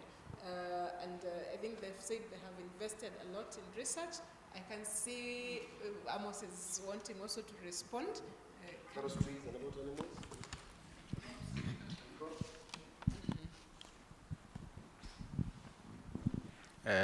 Thank you very much. In the drought risk management context, we have mapped the whole country in terms of livelihood zones. And those livelihood zones generally is a summation of what is it that communities in particular localities do, and how does it match similar localities across the country, so that we have a similar message for such zones that have similar characteristics. So in such livelihood zones, which I can name a few, we have those that we call pastoral livelihood zones, where specifically it's pastoralism. Even if we went there, the only thing you will see is animals and the rangeland. And then there are those that are agro-pastoral but marginal agro-pastoral zones, where there is some bit of crops accompanying livestock pastoralism for that matter. And then we have the agricultural zones, the crop production zones, mixed farming zones. We have the fisher folk zones. And all those livelihood zones have their own unique different characteristics. And interestingly, they tend to conform to some sort of climatic realities. And on the basis of those climatic realities, then the drought risk monitoring for them has a similarity. So for that purpose, we are able to monitor drought in those places because we have the monitoring sites, which we call sentinel sites. Data is collected from that, and it's used to analyze and inform how the drought is evolving. Are we going into drought or out of drought? On the basis of that, then advisories are developed. The bulletins are released to stakeholders and the communities to inform what they should do. So in terms of resilience aspects again, now if you are in a pastoralist zone, and over time we've seen that the droughts are becoming more frequent, more intense, and more severe, and even magnitude, in terms of magnitude, they are becoming bigger. Then investments in resilience should be in a manner that you address yourself to those realities. If cattle are failing, then you go to a more resilient livestock species. If maize is not working, as you always see around Gilgil, every year you will see maize being planted, and every year you will see the maize failing. But you can do sorghum in that place, isn't it? So there are government agencies responsible for different mandates. So for those that are responsible for crop production, then they should be able to communicate what is available to cope with the realities of climate change. For those responsible for livestock, the same. And then, as I mentioned earlier, we need also to start thinking about economic engagements that are divorced from climate risk. The livelihood engagements in Kenya, over 70% are sensitive to climate. But then, do we have options out of that? And that's why I like the digital economy. It may not feel whether you are in drought or not, or in floods or not, apart from maybe if the premises are affected. So we need to look in that direction so that while it will take time, but can we see movement in that general direction? Thank you. So thank you very much. I know the discussion is one that can go on and on and on. Yes, GBS? Apologies for coming in late, but mine is more of a question. So the president has been out in his state visit to the US. And on Wednesday, he talked about it's time that we see climate change as an opportunity, as not only a challenge. And at the same time, we have the eco-tax, which is already, some players are complaining that it will be curtailing their operations. So my question, I direct it the representative of the State Department for Environment, maybe to talk about what opportunities are the president, is the president talking about, and also how it's going to play out with the proposed eco-tax in the Finance Bill 2024. Thank you. Okay, I think I would want to recommend that because we had discussed opportunities earlier, including the issues of carbon trading, there are numerous opportunities. Maybe Ressa will sit with you. I do not think she has an answer about the eco-tax, about batteries. So we will research together on that one. So let me spare her from that one. But the opportunities, we have enumerated them. All the speakers have all spoken about. But briefly, we can say that disasters, yes, whether they come from climate change or whatever source, yes, they have a nexus with the development. So there is always a disaster development nexus. You go into disaster, you learn lessons from there, as my brother Ayabe said, and out of that, you are better informed on how you develop, you invest in development in a manner that you are able to cope with similar level or even higher level of impacts in the future. So there is that clear nexus between development and disasters. Yes. Yeah. There's a lot, immense opportunity in building the resilience in terms of even making money. And I will also have a discussion with you. I'm a bit pressed on time, so our 1.5 minutes, please let's continue the discourse online. We'll be able to also respond. Even in future, we'll still continue. And I said we are reachable ourselves as Vision 2030. We are on Facebook, Kenya Vision 2030. We are on Instagram, KE Vision 2030. We are also on YouTube, Vision 20, Kenya Vision 2030. And on X at Kenya Vision 2030. So your final remarks, I know you had requested to talk about the consortium, if it can also fit within the 1.5 minutes, so that then we can do the remarks from the DG, so that we can close. We're supposed to have finalized by now. Wambua, we start with you. I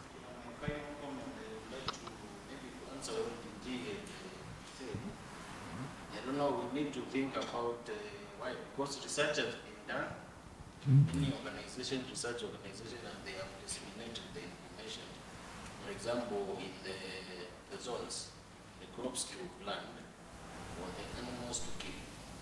But even after disseminating the information, we still continue with what we have been doing. For example, the place I come from, we are told not to plant maize. We still continue planting maize. And every season, we continue failing. So I don't know, we have to think what is the problem. Thank you, Wambua. You have actually used 1 minute. Okay, now I wanted to, my final comments are that most people think AWS are the ones who compensate people when we have human-wildlife conflict. But it is the Ministry of, it's the national government through the Ministry of Tourism and Wildlife. There's a community, it's called Community Wildlife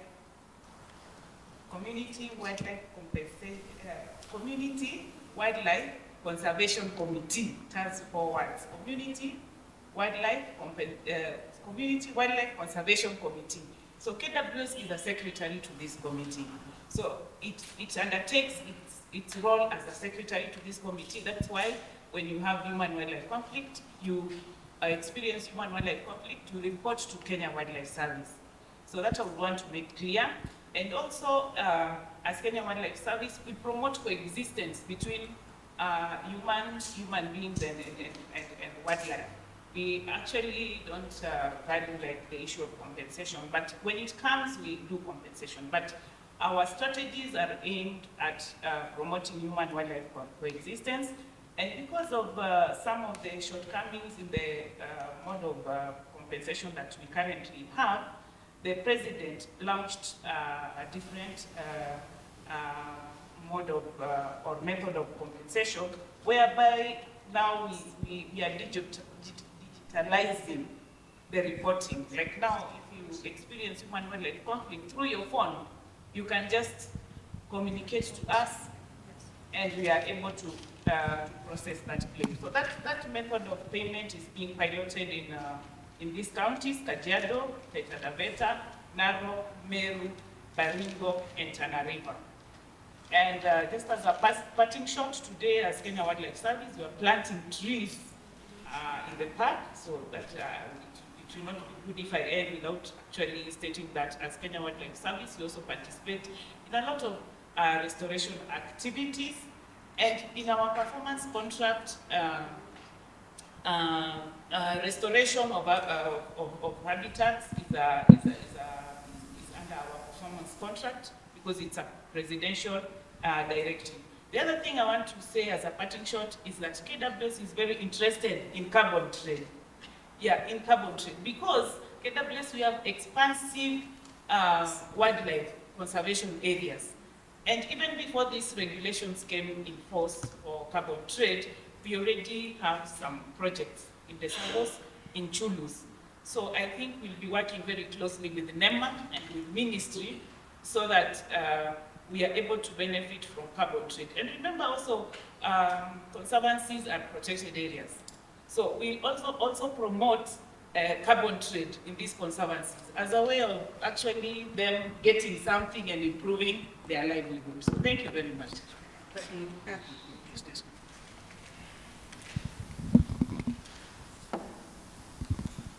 Thank you very much. I said in the beginning, we've just crossed the K-Doctor dip, but there are a few lessons we have learned. Community empowerment is key in all the development activities.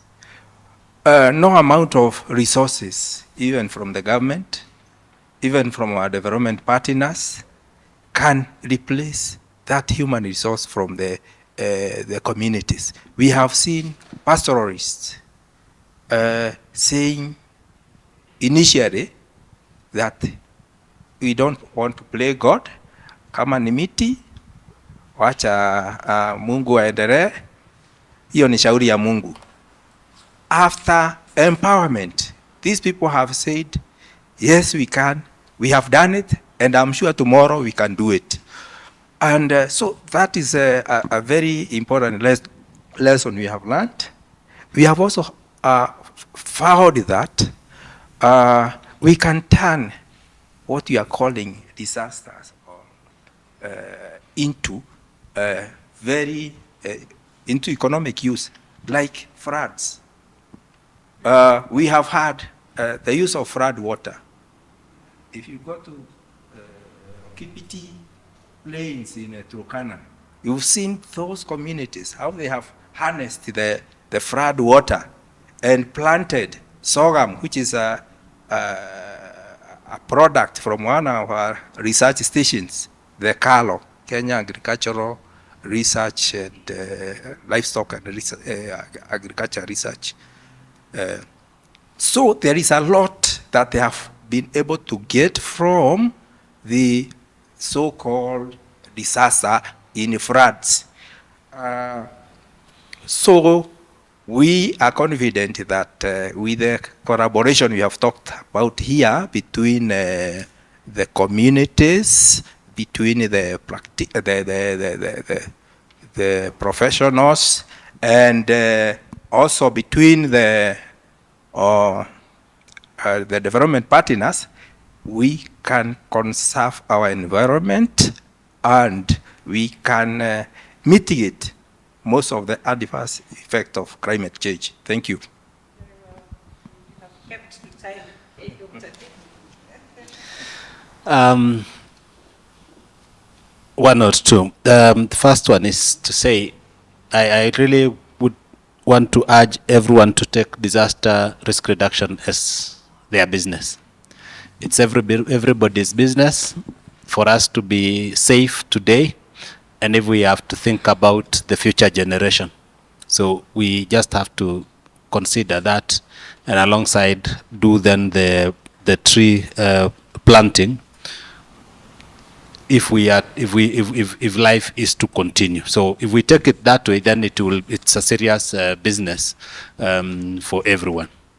Secondly is that, of course, as Red Cross, we will remain to play the humanitarian leadership, and if you have some help sometimes that you would wish to pass, then there is that mechanism. You could always reach us, and we will be able to work together even in delivering that humanitarian assistance you have or have put together from your office, from your friends, to target a certain community that we can be able to help.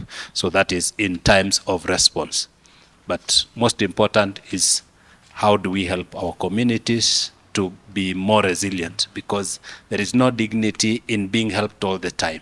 If we can invest in making people to be self-reliant, to be safe, then we don't need to do that. We can help people to do more on the development angle. I think finally is to adjust the question.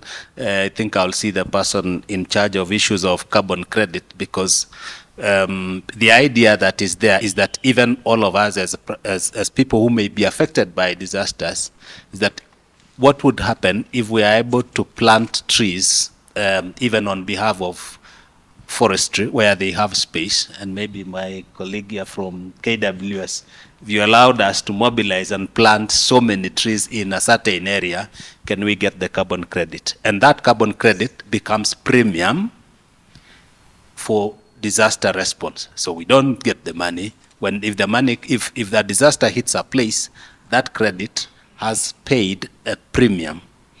Then we will claim that from the insurance, and it goes to the people.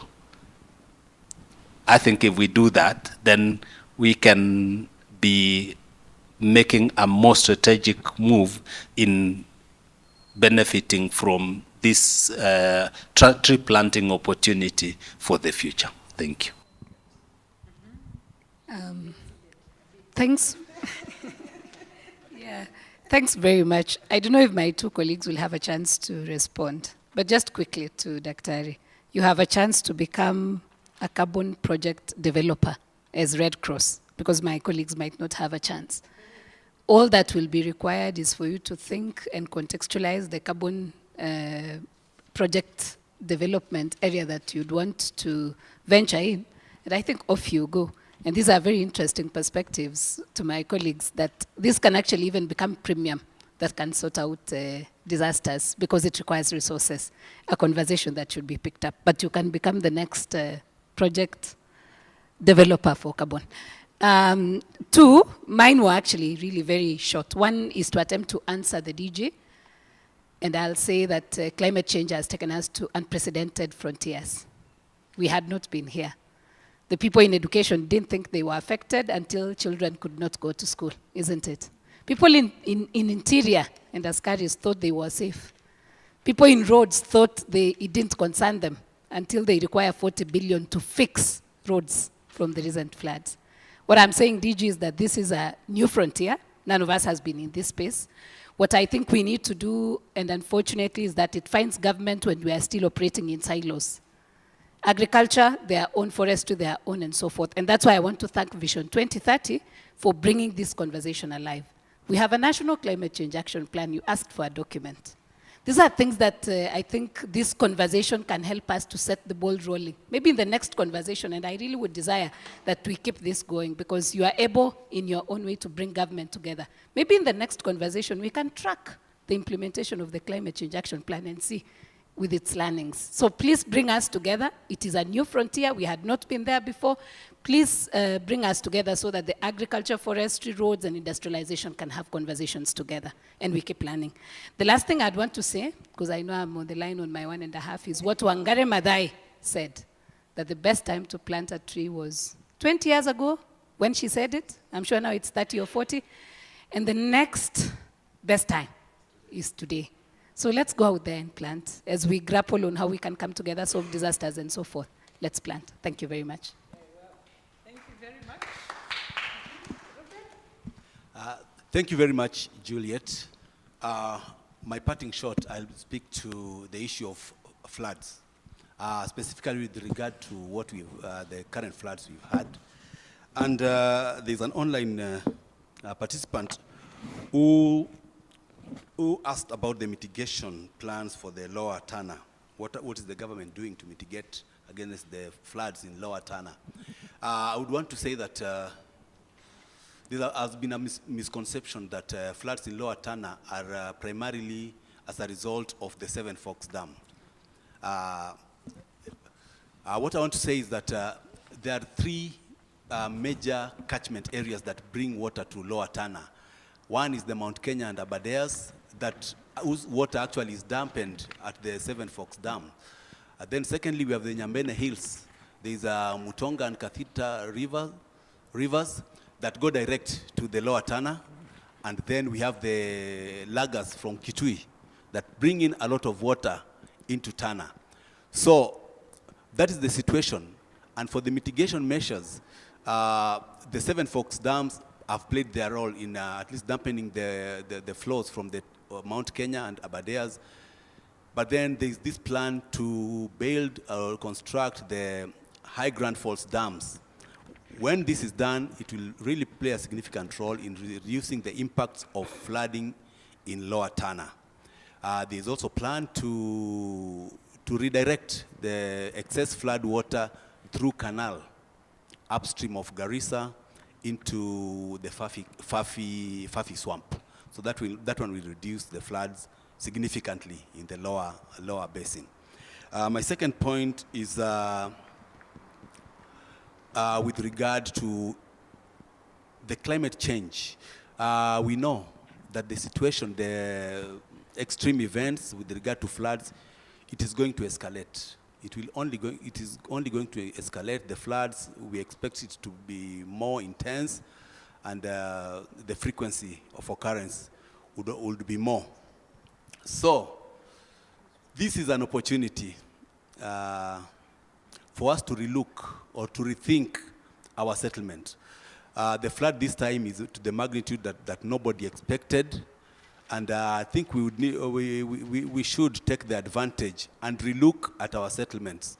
As I said earlier, most of the casualties were those people who had settled in the waterways or the riparian areas. So it's an opportunity for us to relook our settlement patterns, and also for us to rethink of the drainage, management of the drainage within the urban areas. Thank you. Very well. You've exceeded, but you are answering to a question. So I think Meteorological Department and NEMA, and I think you still promise on that education bit, everybody looks like they still, what Ressa started with, demystifying the procedures of carbon trading and demystifying climate change jargon. And I think you have full powers. But your parting shot, I don't know whether, Amos, you want to do a remark in the 1.5 minutes? Yes, so I think we start with Mary. Okay, thank you. So I'd start by acknowledging that with climate change, weather and climate prediction is also becoming much more challenging, and to also try and answer the question that an online participant had raised, this need for us to continue improving, and we are doing this. For example, we've much more recently improved on the prediction of the seasonal, the short rain season in terms of lead time. It's now possible to reliably predict the season in about 6 months' time. And we continue to do that through collaboration with partners. For example, one of the reasons why the extremes are not very well predicted is because of our understanding of some local processes, which we are looking to see how we can partner with other institutions to do that. So the forecasts, of course, are not perfect, but all the same, you're better off heeding the warnings, because the cost of inaction is a lot more, other than much more than acting in vain. And for that reason, stay safe by heeding the warnings. Thank you, Juliet, and thank you for this opportunity for inviting NEMA. Indeed, climate change, carbon trading and carbon markets is an opportunity to us to resource mobilize. Firstly, it enables us to reduce our emission and even meet our nationally determined contributions targets for which we have as a country. So with regards to carbon markets, passing or gazettement of the carbon markets regulation will give a mandate to NEMA as a designated national authority in the regulation of carbon markets. So currently we are in a transitional phase where NEMA is supposed to be gazetted first, so that we can run with our mandates. So, but we will collaborate with our ministry to carry out awareness creation in this new field. And to answer my colleague from Kenya Red Cross, it's beneficial to everyone in the country. That is the project developer, the community around, and the government. There is a percentage in to each and every person. So my parting shot is that NEMA is up to task, and we will be able to deliver in that. And please, let's plan, let's implement the strategies, the policies, the plans put in place to address the climate change challenges. Let's also work hard to ensure our environment is clean, healthy, and sustainably managed. Thank you. Thank you very much. From NDMA, I think it is important to reiterate the fact that climate shocks and drought risk are current and worsening realities for Kenya. And even globally, we've seen these events wreaking havoc as far as Brazil, Dubai, Iran, all those places. But we need to take action. The good thing is we have somewhere to start. At NDMA, we are open to partnerships for preparedness and resilience. We are lucky, we also operate the National Drought Emergency Fund, which was established as a part of the broader Vision 2030 aspirations. And much as it has not been funded to the tune that it was envisaged, at least there are some resources that can be harnessed to invest in resilience and preparedness. And all it requires is partnerships. You can come in as a proponent for a project, and you commit a fraction of the resources that you are able to mobilize, and the fund can make available further resources to ensure that projects for resilience and preparedness are realized.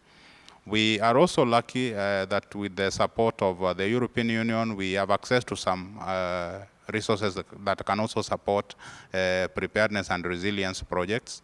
So while we are talking about concerted efforts for resource mobilization, which we can also do and channel resources into that common basket that is NDEF, National Disaster Emergency Fund, we already have some little resources that can be harnessed immediately, especially for the arid and semi-arid counties in this country, to realize some bit of resilience capacity enhancement.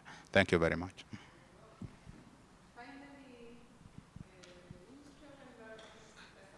Yeah, I'll not say much. Much has been said, but I'll reiterate on us implementing the policy that we've already put in place, especially the National Climate Change Action Plan 3 that is out there.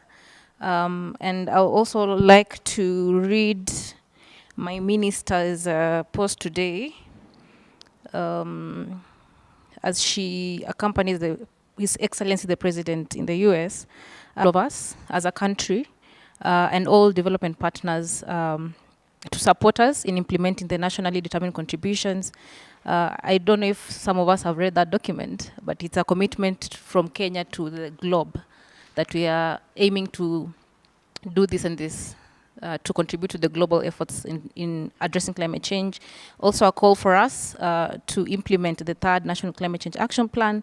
And as everyone has spoken here about trees, the National Landscape and Ecosystem Restoration Strategy, the anchor framework for the accelerated 15 billion national tree growing program. So that's our message today to all of us. And as a ministry, you can reach us through, of course, the Facebook account, Ministry of Environment, Climate Change and Forestry, Instagram, Environment and Climate Change, Twitter, Ministry of Environment, Climate Change and Forestry, and of course the website www.environment.go.ke. Thank you.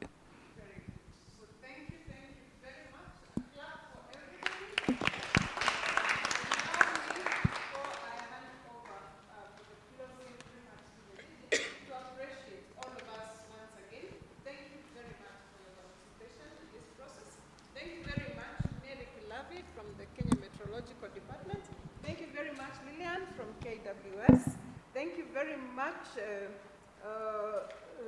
Dr. Michael, from the Kenya Red Cross. Thank you very much, John Karuma, from the Kenya Dr. Dip program. Thank you very much, Betty, from the Kenya Water Towers. Thank you very much, Mr. Ruben Ngesa, from Water Resources Agency. Thank you very much, Mr. Wambua, from the State Department for Assets and Regional Development. Thank you very much, Mr. Amos Mikhail, from the National Drought Management Authority. Thank you very much, Mr. Muli, from TADA. Thank you very much, Lynette, from the NEMA. And thank you very much once again, Ressa, from the Ministry of Environment and Climate Change. So with that, I think now we want to just give a small clap and welcome the DG for the final remarks.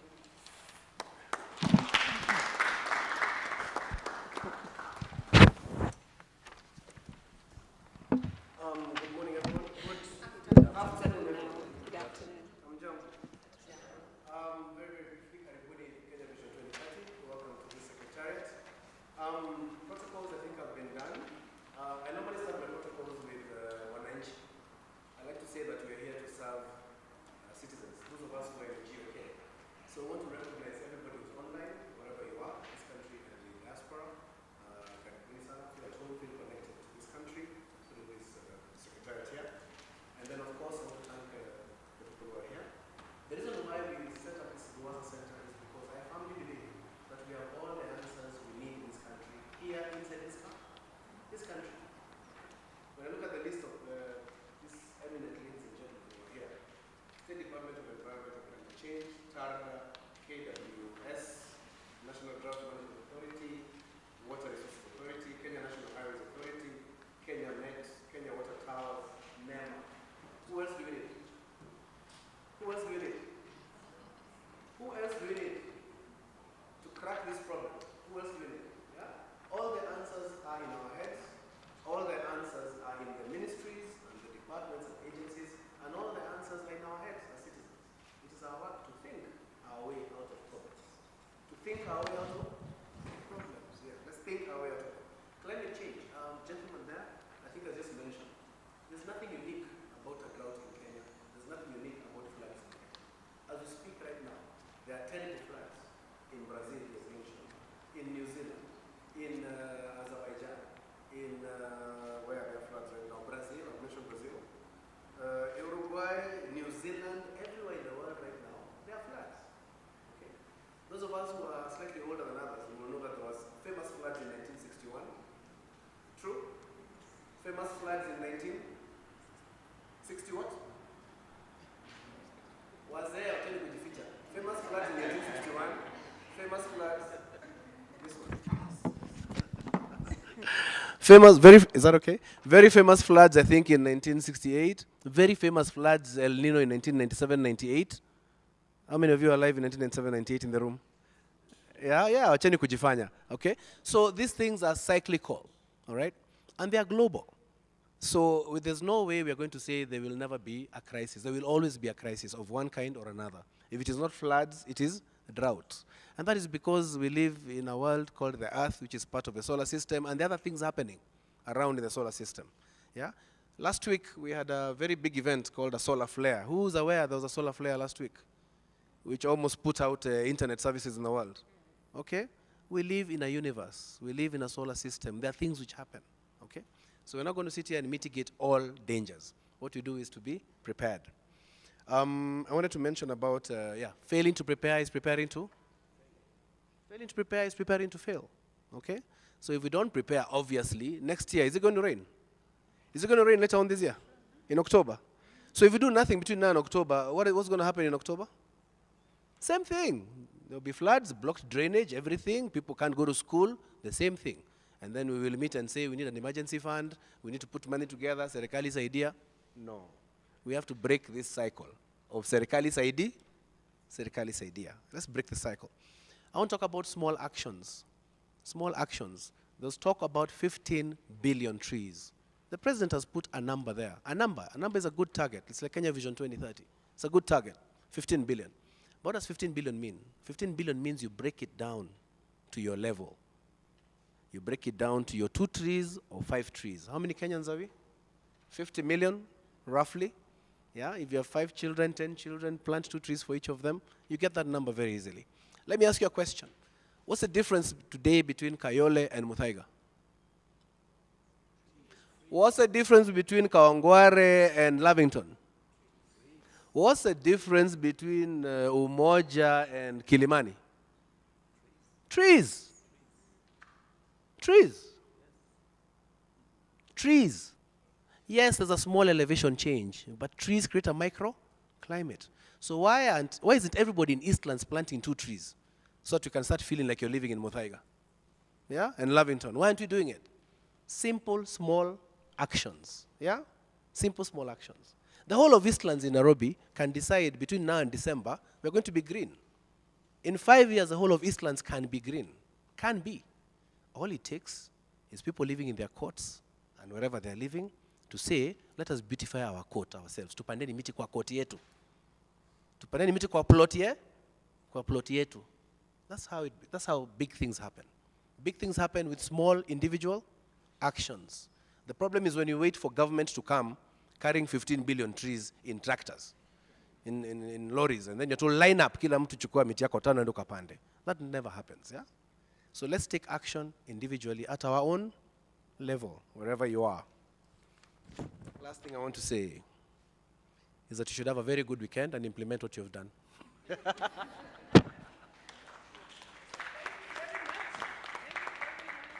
Much.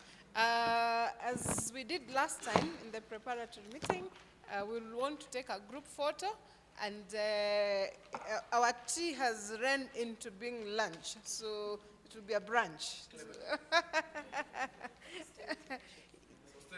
Yes?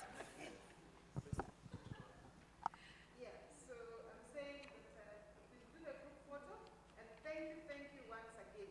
Let's keep the conversation. We'll need to do that, the roadshow that you spoke about. Steer us will come, and we'll bring this network of collaborators. One very last thing. Check. One very last thing. To everybody who's watching this program, whether in diaspora, abroad, whether in Kenya, somewhere, online, whether in this room, hold government to account. Hold us to account. If you don't hold us to account, we continue earning our salaries and life goes on. So if you hear there's a national climate change plan, go online, find it, and then ask us questions. Put us to account. Yeah? We are paid to provide solutions on this side of government, on this side of the table. We are paid to provide solutions. So hold us to account. Yeah? Tell us there's this thing happening here. Why aren't you doing it? Yeah? And here at Vision 2030, Wakenya wanauliza. Yeah? Because we can solve all these problems, we can fix this country. Yeah? It doesn't have to take 50 years. We can fix this country very fast. So? Okay. Na kwa hayo tupige makofi moja, mbili, tatu. So we will do the photo here. We'll also have tea or brunch upstairs in the dining room. Asanteni sana sana sana.